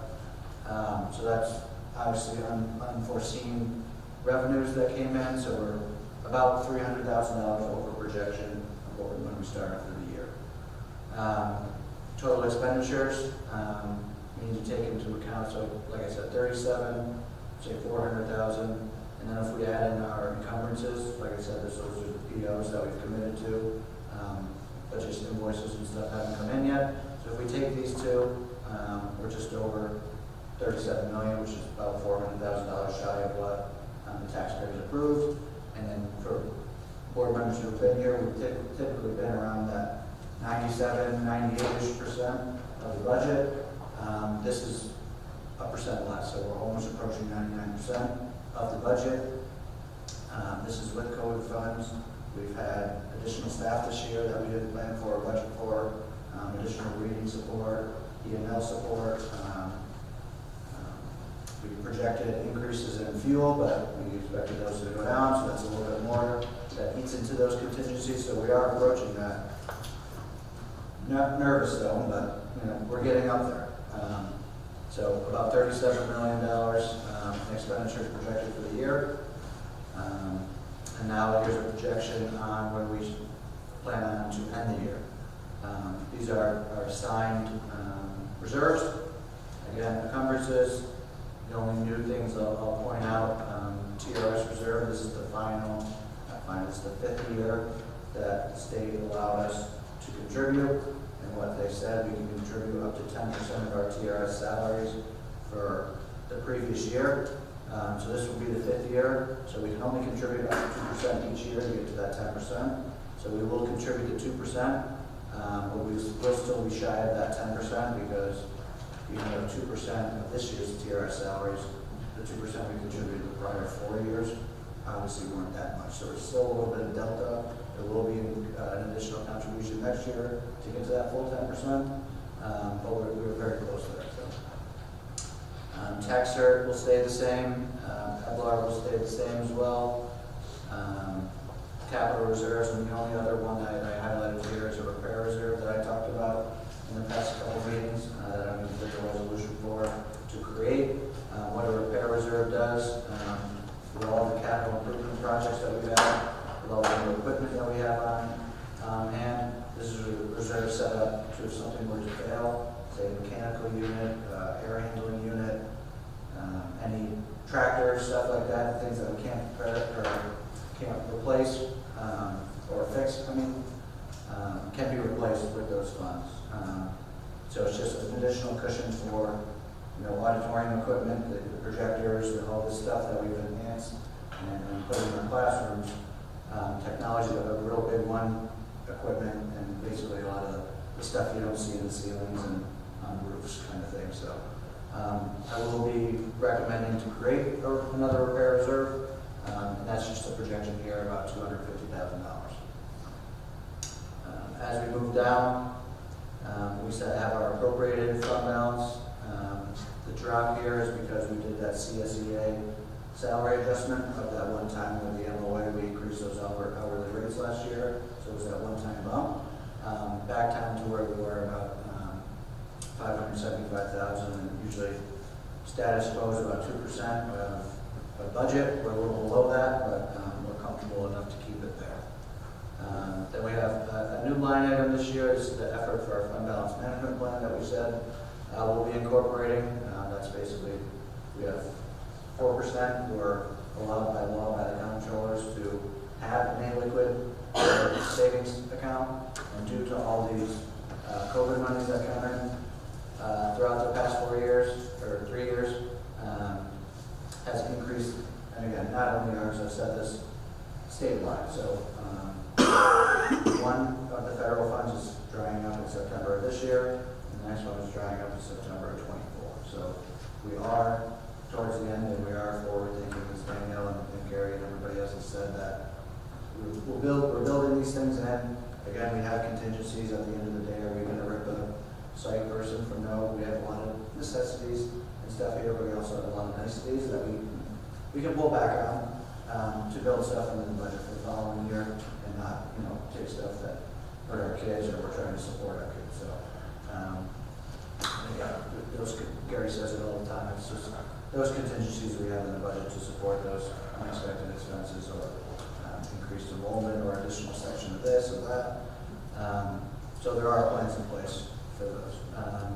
Then assigned appropriated fund balance is $50,000 for basically those. It just came out to almost exactly $50,000. That's why it wasn't rounded. It was just came out to that, surprisingly.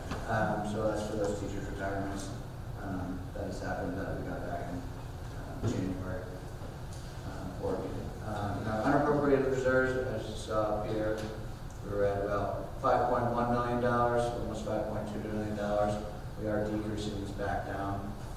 We're about 4.6. So, like I said, the 4% is 4% we can have in that liquid savings account for next year, of 4% of next year's budget of 4%, and that amount is almost $1.6 million. We ended the year last year around 13.8%, so we are going down almost 2.2%, and that is our intention. DBF meets, we talk about it at board meetings. We don't want to spend all of this year now, and then COVID money goes away, and now we actually need it. This is going to be a tapered kind of approach, long forecasting approach, to get this back down into compliance for the comptrollers. And at the end of the day, projected ending fund balance is just over $15 million. A lot there. Any questions?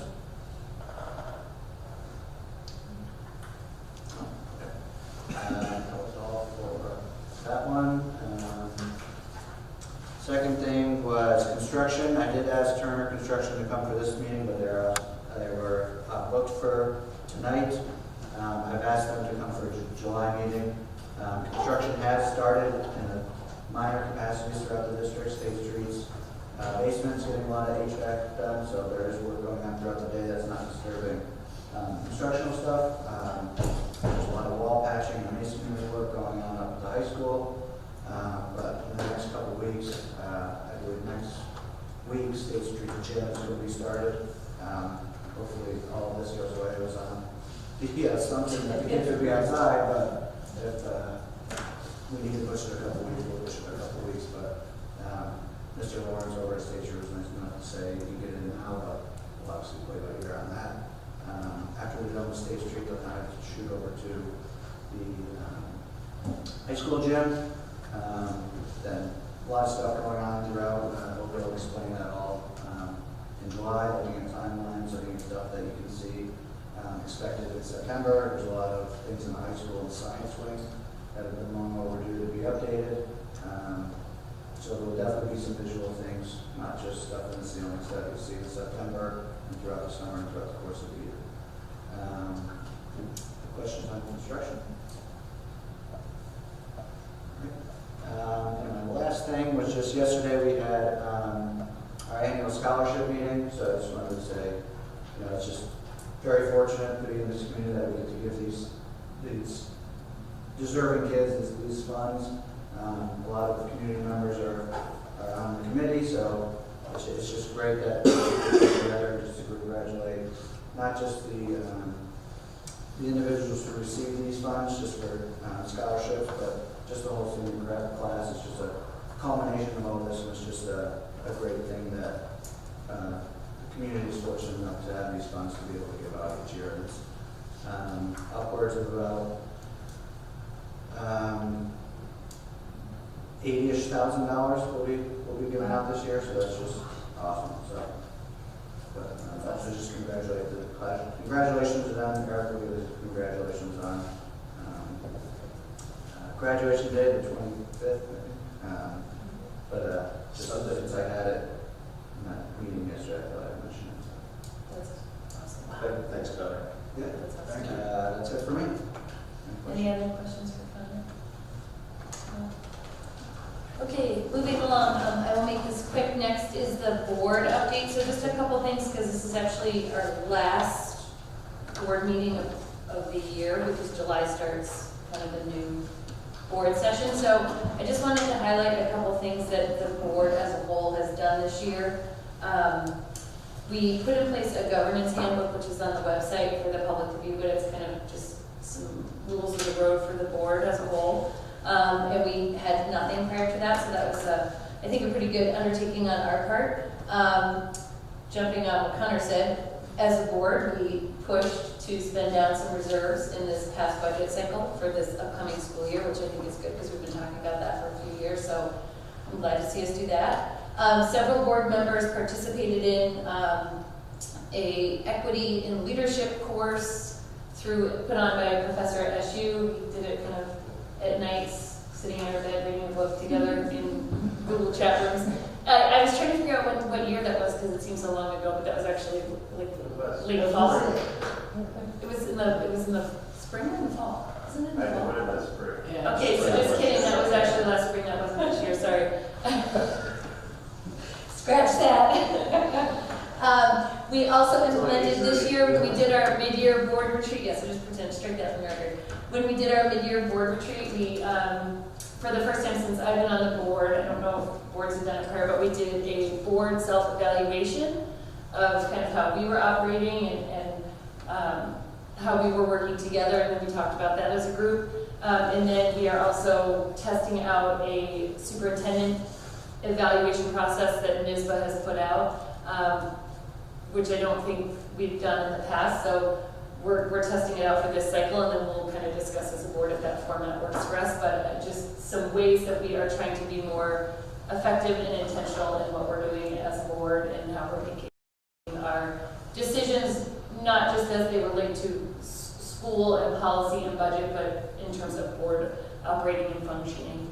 The other thing that I would like to say that we played a pretty big role was pushing very hard to ensure that the strategic plan got up and running and got going, because we were walking and we sort of pushed for some running, and it was great that the administrators jumped on that and agreed, but I would like to credit my peers for kind of pushing that and making sure that we got going with that, because it's obviously very important for us to have something to guide us. So I just wanted to highlight some of those things, and I would say the past year has been really great working with you guys, and I think you can opine if you feel differently, but I thought we did a good job as a board agreeing to disagree and talking about things and trying to hash things out in a logical way when we didn't understand or we were coming from different perspectives on different topics. So if anybody has anything to add or anything that they want to highlight that we did, please jump in, but thank you. It's been a good year, and I'm grateful for the work that we did together, and I think that we're headed in the right direction. We can keep doing more good work. I think you don't. Oh, sorry, PK. Yeah. First roll out and chat. No, go ahead. You go. Well, this first roll out. Yeah. And I remember the whole process we went through, and about 36 and all that sort of fun stuff. Little tables, small Little toilets. And what's impressive to me is that, again, we were substantially united I mean, I have varying opinions, and I mean, I you know, I had some reservations about the funding and all that sort of jazz, but collectively, you know, we chose a part, we made it happen. It was a hell of a crunch, if you remember. In terms of, we gonna put the notice out 3 weeks before it's due or what. We went through all the machinations, but boom, we had it. And here we are into a second year, and it's funded. And, you know, and hopefully it just picks up steam and all that. So UBK, I would say, personally, Yes, thank you, I forgot that from my, from a board accomplishment as part of the district, and I appreciate being part of the board, and these things can happen, so is the UBK. So that's Yes. another one. yes, thank you, sorry for. I'll jump in and just say thank you to the board for everything you just heard from Kristen. None of that would have happened if you hadn't been so forward-thinking in adopting mental health as a school responsibility. You were all but alone in that work when we started it, and when we started as a district, and it has been replicated and copied and emulated throughout the state now. So sincere thanks for that.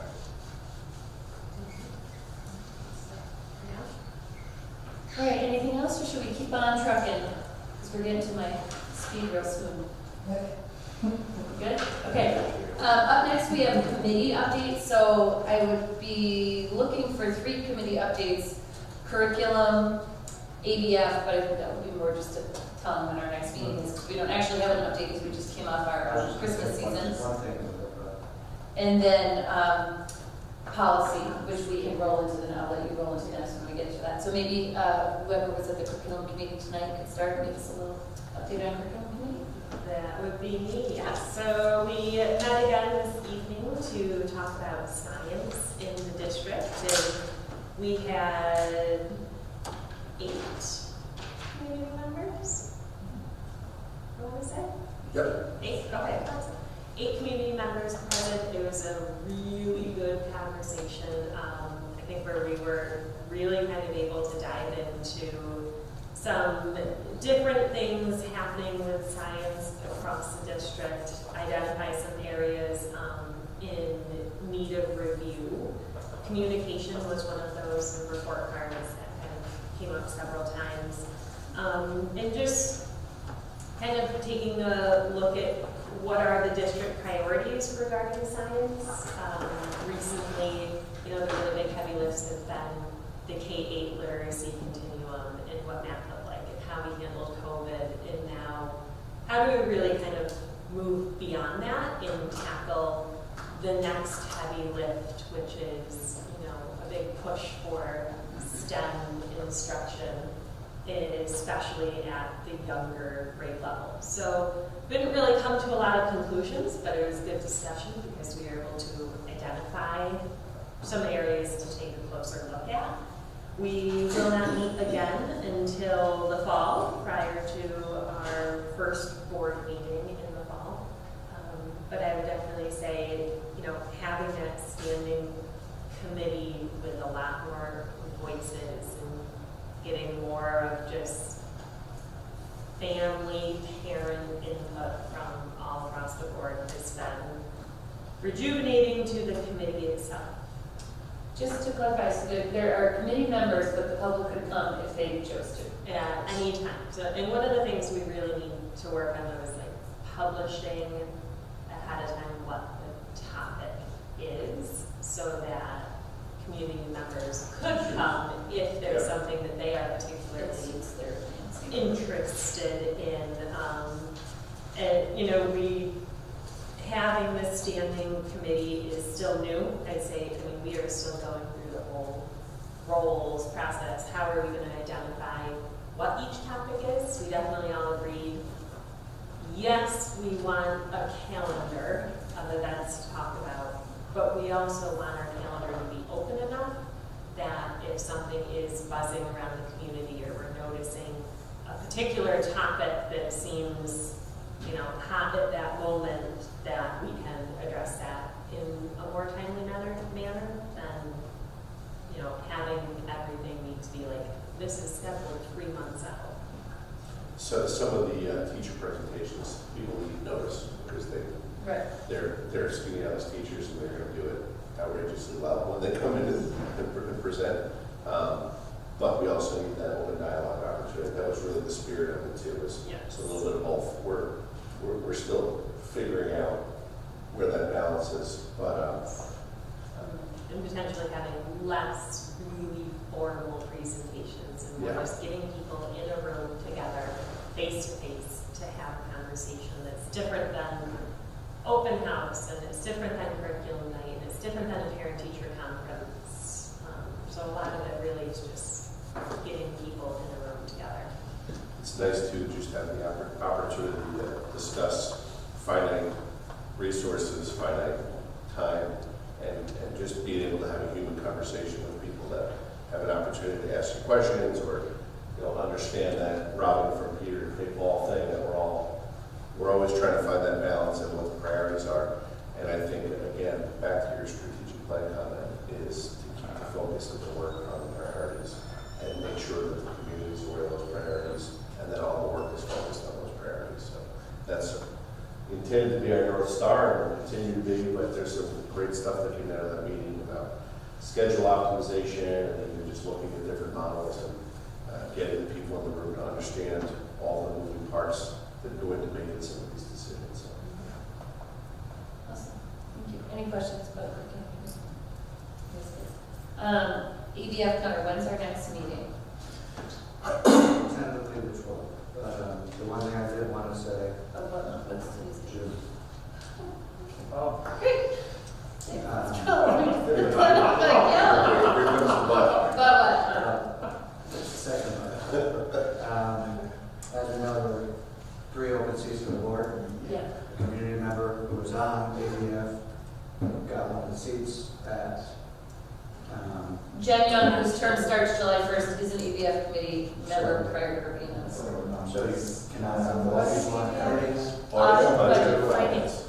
Katie, I was wondering, after June 30th, would you like to still be involved and be a community member on the Audit, Budget, and Finance Committee? You will love it. I'll take that as a gift. We've got one community member, and this is Connor's public message to all. If anyone would like to join Audit, Budget, and Finance, we meet roughly once a month, sometimes every 6 weeks, usually by Zoom.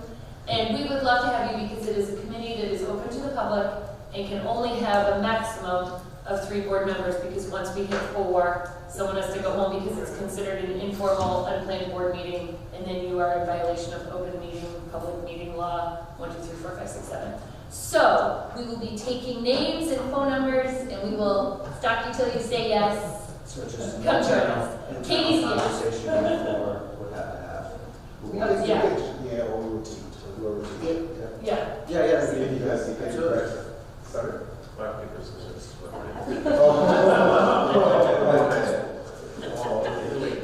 Works out. Good point. So, You don't even need the rock, paper, scissors. okay. That's So it. Tim is very, well, and we will, at the July meeting, we will reassign our committees at the reorg meeting anyway. So if somebody else wants to rotate it in. I'm not good I do, I can see, I probably should. Okay, so we can talk about that after, but Katie, you're gonna love it. You're gonna love us. It's super fun. It's like spreadsheets all day. Connor and Mary love it. Okay, and then the last committee that we'll get an update from is policy committee, but maybe you want to skip that and we'll just do that when we get to the policy. Yeah, I think when we In get the to IS item because we've got something on tonight's agenda for policy committee anyway. So we're gonna skip that. So that being said, we are gonna move on to new business. This is gonna be the fun stuff. This is what Mrs. Fessner's been sitting here waiting for you to. All right, item A, I'm gonna group A and B together. Item A under new business is personnel reports, retirements, resignations, leaves, and terminations. And item B is substitute and temporary appointments. So, be it resolved, the Board of Education approves the retirement of Patrick Brown, the elementary principal, retirement of Mary Fussner, elementary STEM teacher, retirement of Joanne Williams, elementary teacher, retirement of Mary Wortley, elementary teacher, retirement of Geraldine Whiting, high school, middle school health teacher, retirement of Susan Hamilton, elementary phys ed teacher, retirement of Sherry Matland, custodial worker. All of those except for the last are July 1st. The last one is June 20th. And then under personnel, substitute and temporary appointments, we've got Mary Pendergast as a substitute nurse and Ronald Alexander as a driver's ed instructor. Can I get a motion on A and B, please? So moved. First, Carrie, second, Amanda. Questions or comments from the board on this list? Thank you to everyone's Congratulations. service to the district. Congratulations.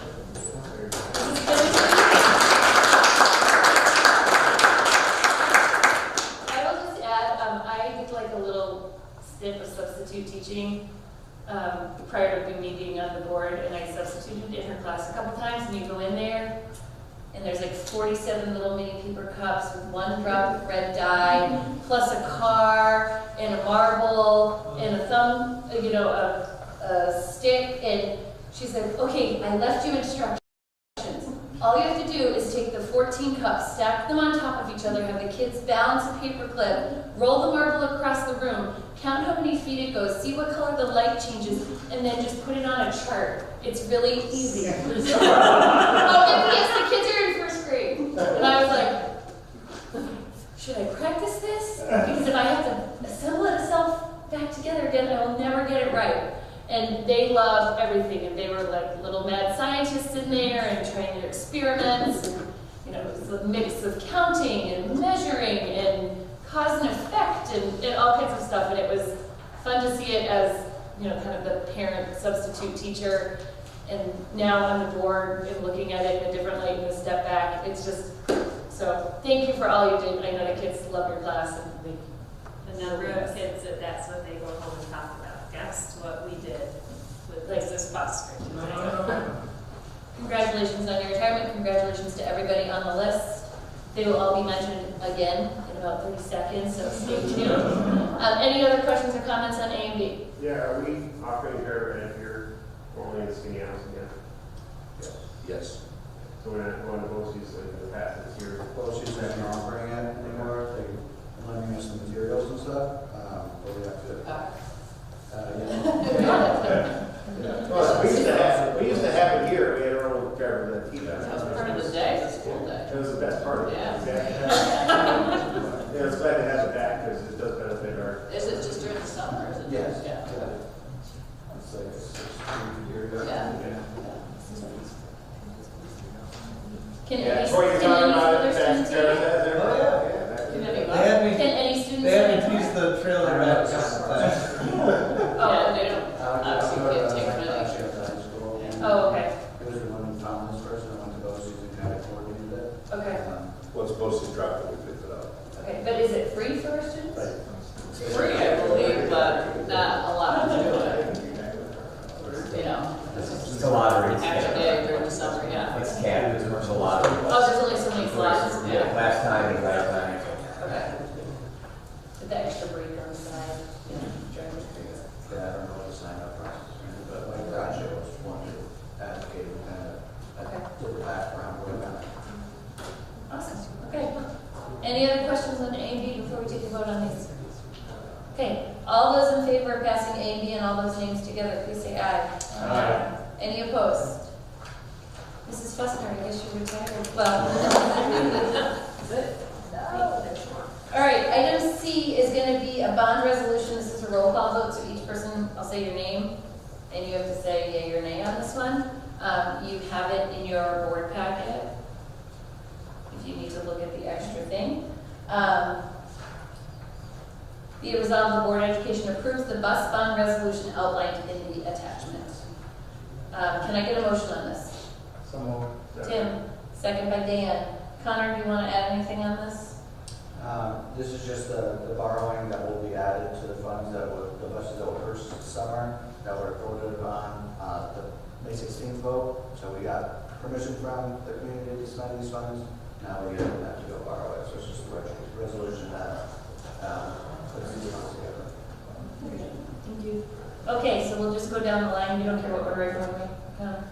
It doesn't matter. Okay, I'll just go and start at this end. Gary, Just. you have to say yea or nay. Yeah, what are we borrowing at? Rate? Yeah. We don't have it.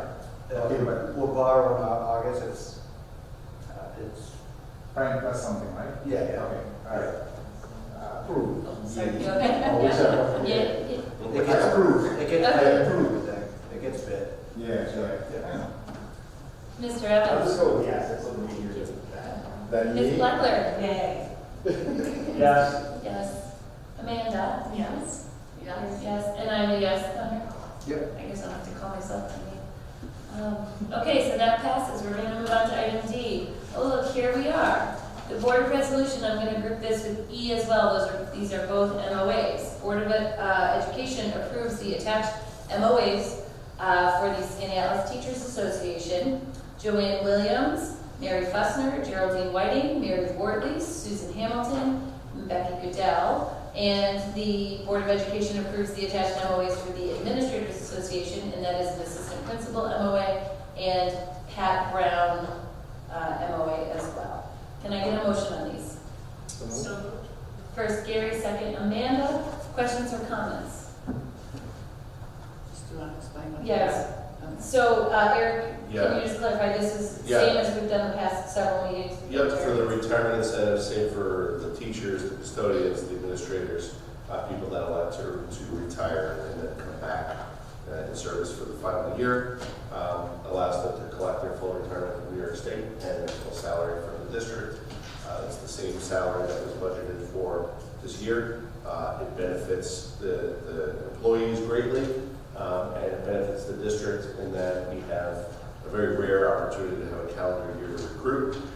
Greg is here tonight, who was partially the beneficiary, like I was, of this process this year, having many, many months to get out way in front, and the caliber of people that we're able to attract and identify and retain has just been a great thing for the district. It was a win-win all around. And then the other is the MOA for the assistant principal that just had to do the salary schedule for the assistant principal at high school. Okay. And just to be clear, I know you said it, but I'll just reiterate. This retirement incentive is not a Skaneateles incentive. This is a state ed Yeah. incentive that is New York State anyone in the state can take advantage of. extended to June of 2024 at this point. The state is waiving the earnings cap for retirees. So this isn't just so people are clear, this is like a random rule that we made up on our own, the state put this out, so. Okay, all those in favor of D and E, please say, oh, sorry, Dan, sorry. Greg, how are we going with the filling position for the assistant principal? How's that? Excellent. We had 28 applicants. The process begins Thursday, the first round. Very diverse pool, very excited. So we're happy with the candidates. So really, really good candidates.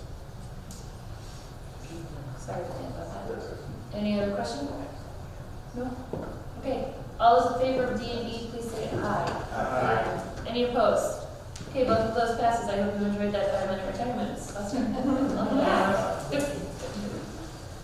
All right, up next is Cayuga Onadosi's contract for services. Board of Education approves the Cayuga Onadosi's final AS7 contract for services during the 23-24 school year as per the attached agreement. Did I skip? Oh, that's F. What did I say? I didn't know. You know, definitely. Can I get a motion on this? So moved. Dan first, Amanda second. Questions or comments on Ms. Bosse's contract? No? No. Okay. All those in favor, please say aye. Aye. Any opposed? Okay, moving on. Item G, approval for school guards. I'm going to read this whole thing, it's really long. Be it resolved, the Board of Education, in recognition of their responsibility to provide safe and secure learning environment for our students and staff, authorizes the following school guards: Edwin Croucher and Jonathan Austin III for the 23-24 school year, and further pursuant to section 265.01A, the New York State Penal Law authorizes Edwin Croucher and Jonathan Austin to carry appropriate license to issue weapon and pepper spray while acting in the capacity as school guards. Nothing herein shall authorize Edwin Croucher or Jonathan Austin III to possess a weapon on property when either is not acting as a school guard for the district while on school grounds and while acting in their role as a school guard during the 23-24 school year. Such weapon is only to be utilized in neutralizing or defending against an actual threat to the school security and the safety of our students and staff as defined by District Policy 7331. At no time shall the firearm be removed from the appropriate holster of the school guard for any purpose other than neutralizing or defending against an actual threat. Removing the firearm for any purpose other than instructional demonstration or otherwise is explicitly prohibited. Any violation of this directive may result in disciplinary action, including immediate dismissal. Can I get a motion on that, please? So moved. Second. First by Amanda, second by Tim. Questions or comments on this? This, I just wanted to make this clear, this is in addition to our Yeah. already staffed security personnel. So we're going to total of 4, correct? So yes, when we went through the schedules, Yeah. when we went through the schedules, what we wanted to do was have a full-time individual at each building. This is what the community brought to us, what the board discussed, was to have one full-time individual at each building throughout the day. Jim O'Brien is going to maintain full-time status.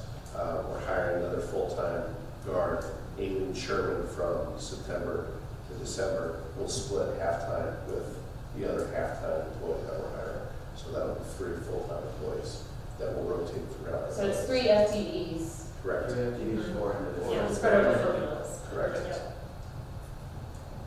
And these ones, we would normally have Aileen and Jim at the next board meeting, but we had to get these ones on here just because somebody had to give notice. So we finished yesterday. Yes. Yeah, so these just wanted to get to it. Yeah, so. Questions? Any other questions? Okay, all those in favor of these 2 additions, please say aye. Aye. Any opposed? Okay, that passes as well. Next, H, reasonable assurance letters. Be it resolved, the Board of Education approves the superintendent of schools and business manager to provide proper notice for continuance of employment pursuant to the New York State labor law for those employees that will be employed by the district for 23-24 school year. Can I get a motion on this? So moved. Amanda first, I will second that. Questions or comments on this one? Okay, no?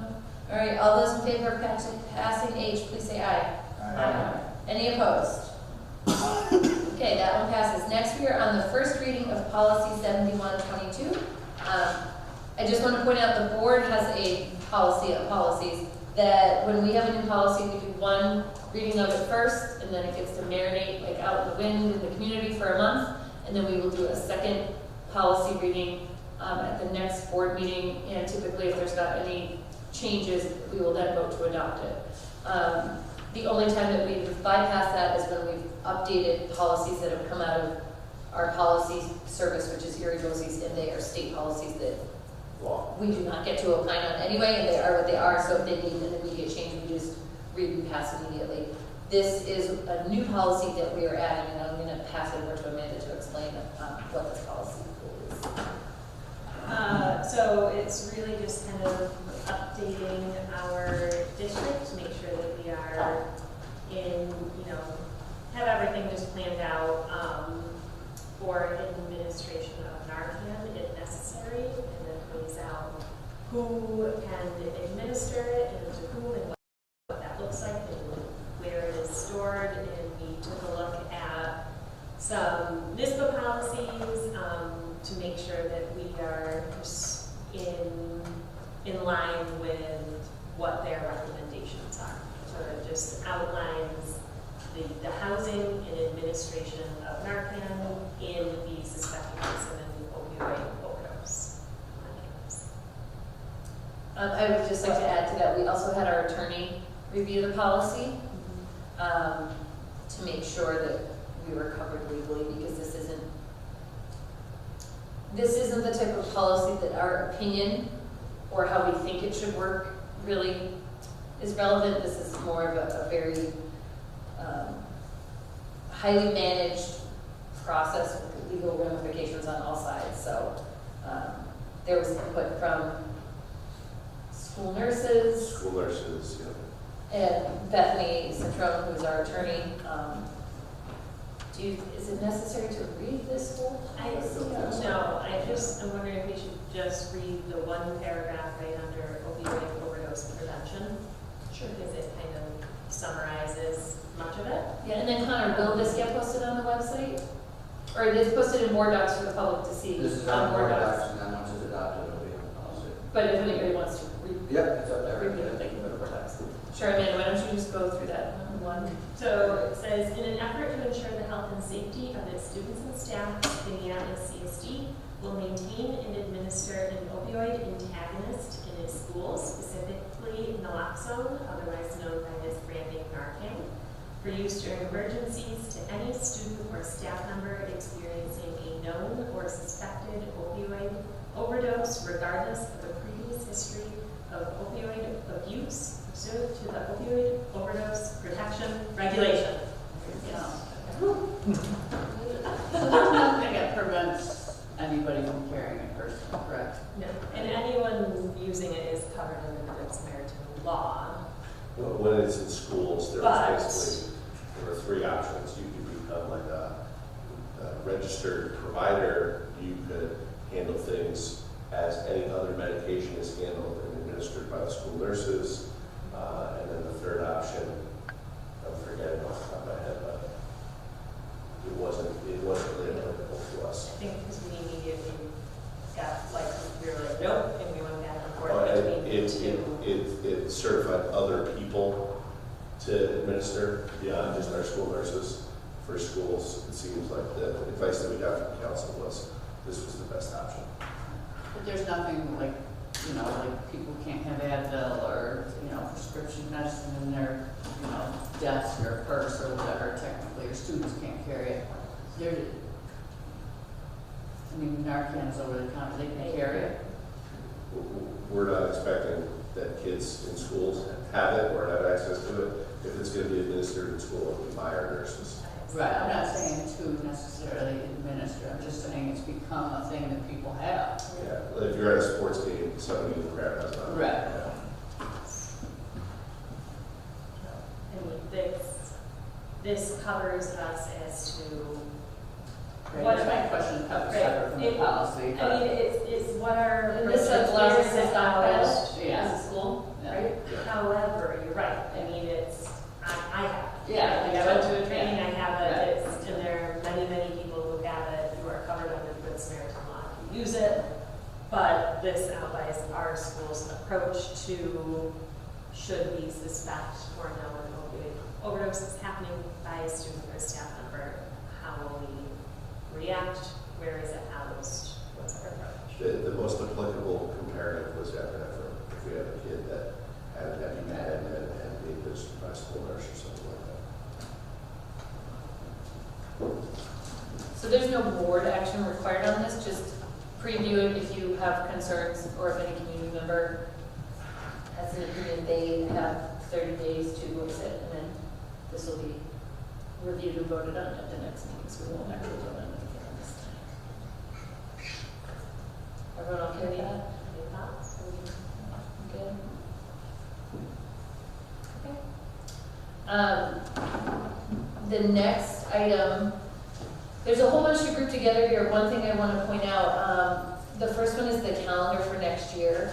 The first item on that calendar for the school board meeting calendar for next year is the July meeting, which is July 11th, which there might be a conflict with that, which we can talk at the end in the housekeeping section. What's our housekeeping section? Process review. Process review. But I'll just lump it together with this, and when we get to process review, we can talk about that one in detail, because this is, I'm actually grouping 1, 2, 3, 4, 5, the next 6 together, unless anyone would like me to pull any of them out.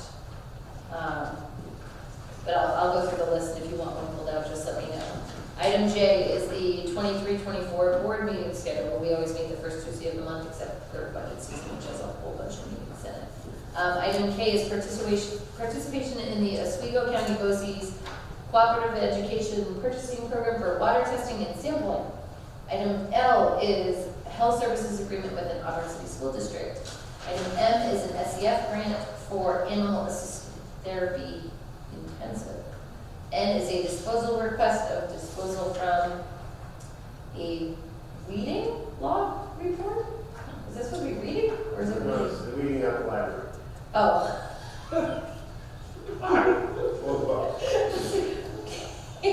It's good. Oh, I was like, a reading log? I don't know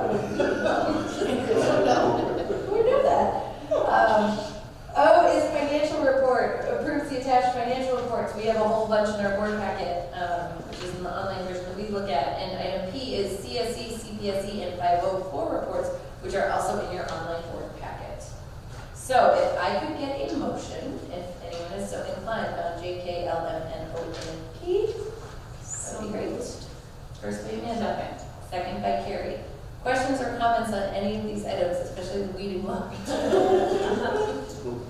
So my only, I'd like to comment the board meetings. It says on top, you know, the times that we will typically meet at. And I think we should just say publicly, we should talk about that at the reorg meeting. It's been brought up in the past. What time works best for the collective? How would we like to proceed? Are you saying moving the board meetings from 7 o'clock start time? Well, we've discussed it in the past, and so I'm bringing it up with the idea of once we go through our reorg meeting. So Danielle isn't at 9 o'clock. So the only thing I would say is let's reserve that for the reorg so that when the new board members. Yeah, that's all I'm saying, is we should do that, is bring that up again and Sure. talk about it. We kind of mentioned earlier, just on the April 9th meeting, just in the future, just do a definite budget, don't put the year, and then if we're not changing the year. You got it, sir. That ain't on the contract at all. On the financial reports and exceptions, I think we should be focused on. Just, yeah, the interest amount is almost $80,000 a month, so just, I mentioned that before, so it's Could you guarantee us, nothing out of the ordinary though. could you guarantee that every month for the next year? Use the wrong line of word. You're moving somewhere else. So. Okay, do you want, just want to explain the reason why we do the water testing sampling, so people are understanding what that's for? Yeah, every year New York State, as part of their, when you're a municipality, when you have kids in buildings, when you have adults that work in buildings, you require lead testing, you require chemical testing, just to make sure everything's safe for food consumption. It's part of our annual process. It's mandated every year. We subscribe to. This is the BOCES service that does it, so it allows us to save money on those services. So I don't know if it's SCD or somebody, but they've changed the laws and regulations about the parts per million that could be in water.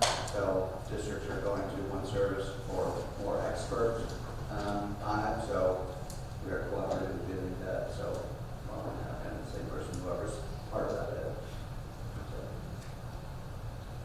So I have a quick question, and I probably should ask this when Kristen was here, and maybe you can't answer it tonight, but looking at our 504 numbers, they're very high.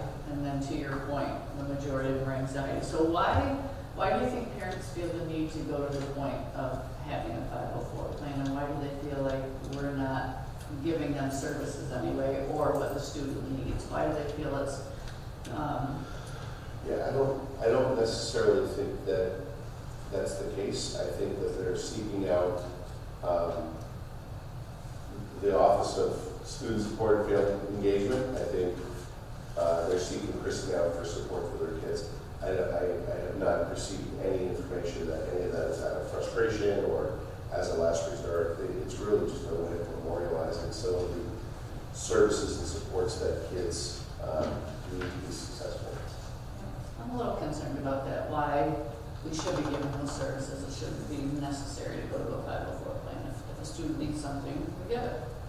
This is fine with that. That's The same. I would say the same is true for IEPs. yeah, but IEPs are a little different just because it's, They're highly regulated. The 504s are not. Right. But I see your point as far as. Like Kristen said, like the 504s are for disabilities. Technically, that's what IEPs are, technically disabilities. 504s are actually for non-disability. I mean, it could be, but. IEPs, the best way I always think that is IEPs have to do with learning disabilities and intellectual disabilities. 504s can be anything from you broke your riding your bike and you described the state test. Right, yeah. It can be a skin disorder, it can be a medical issue, it can be diabetes, it can, I don't know, I'm just curious as to, I want to make sure we're giving kids services and that people don't feel like they need Yeah, a plan. you don't need the document. Right, yeah. preferential seating or Right. have extra time on a test or something like Right, that. right. Yeah. Are they using it for standardized tests? Do we know? Is that some of their plans? So, some of them, yeah. I mean, I knew that was an angle for a standardized test, get Right. that extended time. Yeah. That was always one of the big angles Yeah. that someone was trying. It's still there, the angle still exists. Yeah, so the- I think sometimes though, it's important to remember, you're always going to have teachers and staff that are really, really strong at being in tune with all of those needs that kids have. And you're always going to have teachers that get really, really caught up in their curriculum and they're passionate about what they do. And it's not on their forefront that this child needs this. And so I think from the parent perspective and from the child perspective, sometimes it ensures continuity. And it's that feeling that, you know, regardless of what building I'm in and transitioning from this building to that building or this teacher to that teacher, Or I hoping, have the- you're putting, The document. right, the document exists, otherwise you're hoping Right.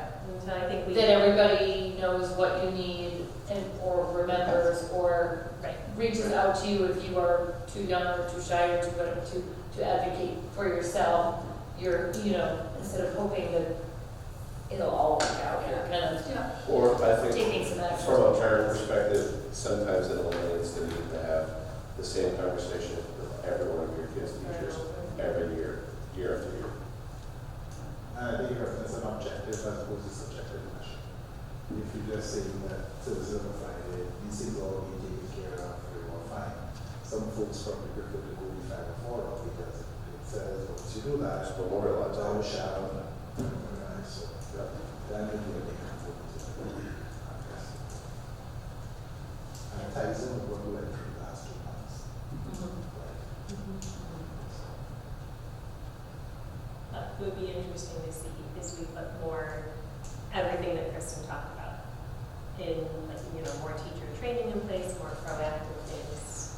Do we see those numbers decrease? Right. Do we see, you know, maybe the initial 504s stay the same, but the duration of them is shorter? Yeah, yeah. Like, And honestly, I don't know how to, I mean, like, to me, when schools get nervous about their percentages, like, it is what it is, you know, the student, you know, if they meet the criteria for learning disability, they meet the criteria, like, And if you're talking about moving a whole culture towards that kids just get what they need, then yeah, like that's the ideal end result of a lot of this. But I think Gary's point, Amanda's point are both part of the emotion behind it for the parents and the kids.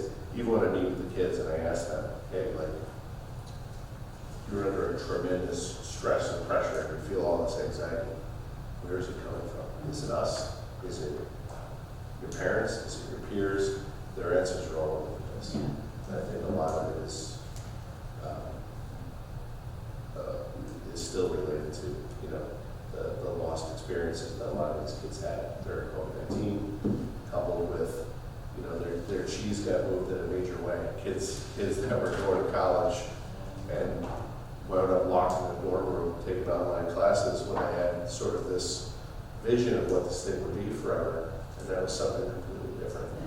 Times 100 other examples that we're not even thinking of here. Yeah, so I think that's less of a concern. I look at it from the perspective of, we set out to destigmatize mental health supports, and this many people and families are seeking that out over things like anxiety, which is a really good thing. speaking of anxiety, thank you guys have the grant. Yes. For the dog, animal therapy in middle school. It's wonderful. Any other questions on any of these items? All right. All those in favor of passing JK, L, and OP? Please say aye. Aye. Any opposed? Okay, those all pass. We are in the home stretch, kids. We are at process review.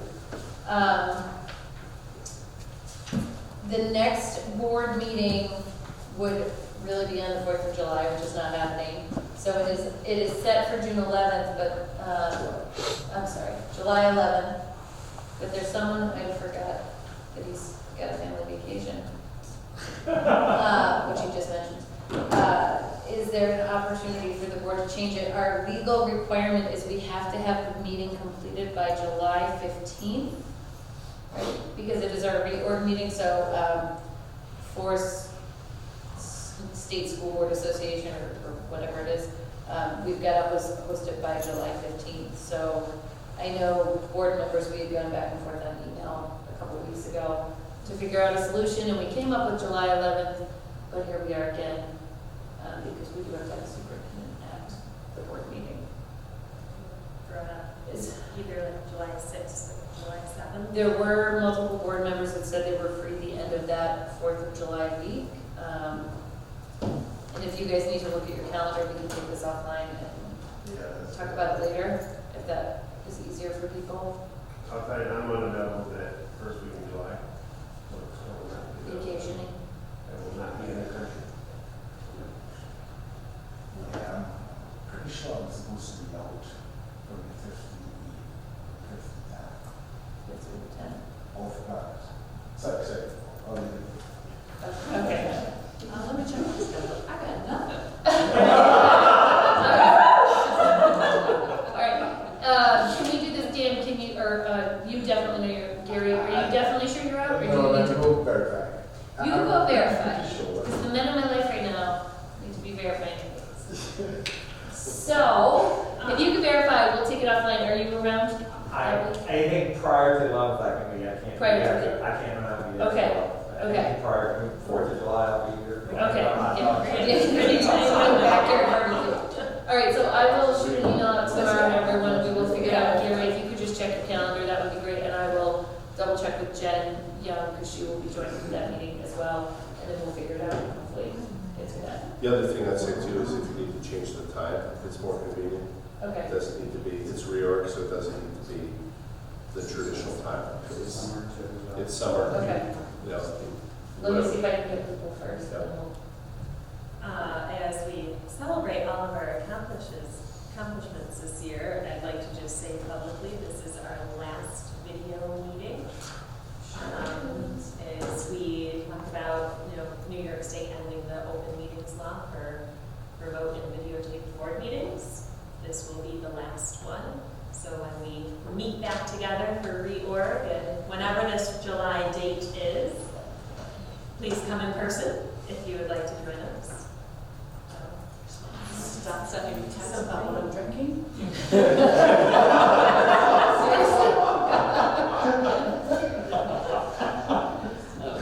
Okay. So once we figure out the date for the July meeting, we will then figure out a date for agenda setting, and I'll poll members to see who is free to go to the agenda setting for the July meeting. That'll likely take place the last week in June. Also, Connor, you might know this date off the top of your head because I got the flyer yesterday, but then I meant to double check it. June 29th, there is a NISBA law conference. Oh, yeah. It's a Monday. There's 3 throughout the state, but the one that's closest to us, I believe, is Rochester. Yeah, I was gonna say Is June it? Yeah, it's the 29th. what's Monday? Sorry, it's the Monday. In my head, I'm looking at the 26th.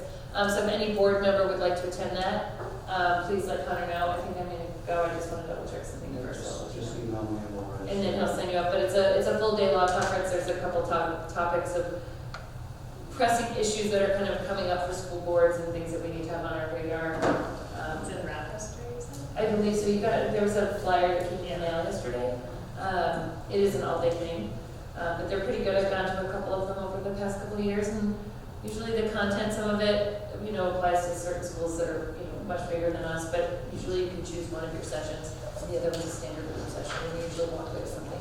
And it's a great way to meet other board members from other areas and kind of just talk about what they're going through. And usually you can kind of get a lot out of that too, because it's nice to meet other people going through what you're going through and just have someone to bounce stuff off of. So take a look at that and let Connor know if you would like to attend that.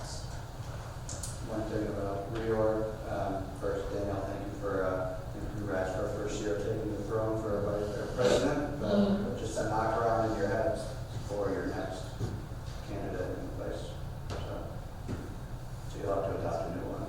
this year, so. Yeah, and we will also select committees at the New York meeting, or at least discuss the committees approve the committees for the coming school year, even if we don't finalize who needs to be on what, but everyone can kind of marinate on what committees they would like to do. One last thing before we go to second opportunity for public comment. Graduation is Sunday, June 25th in the park at 1 p.m. Our very own Skinny Atlas Band will be there, playing some amazing tunes. And it's really fun if you are in town and you want to see the graduates. It's actually really fun to watch them graduate, especially because 2 of our board members' daughters are graduating. And then watch all the kids just down in the park. It's pretty fun.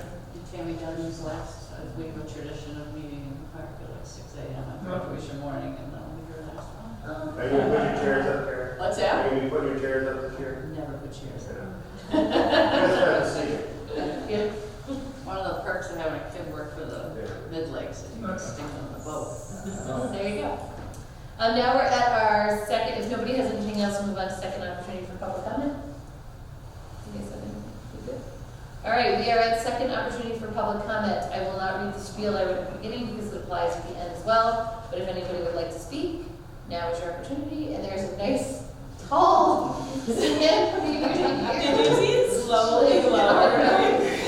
Any takers, guys? No, don't all jump at once. Okay, we have no takers for public comment. So at this time, I would like to request a motion to adjourn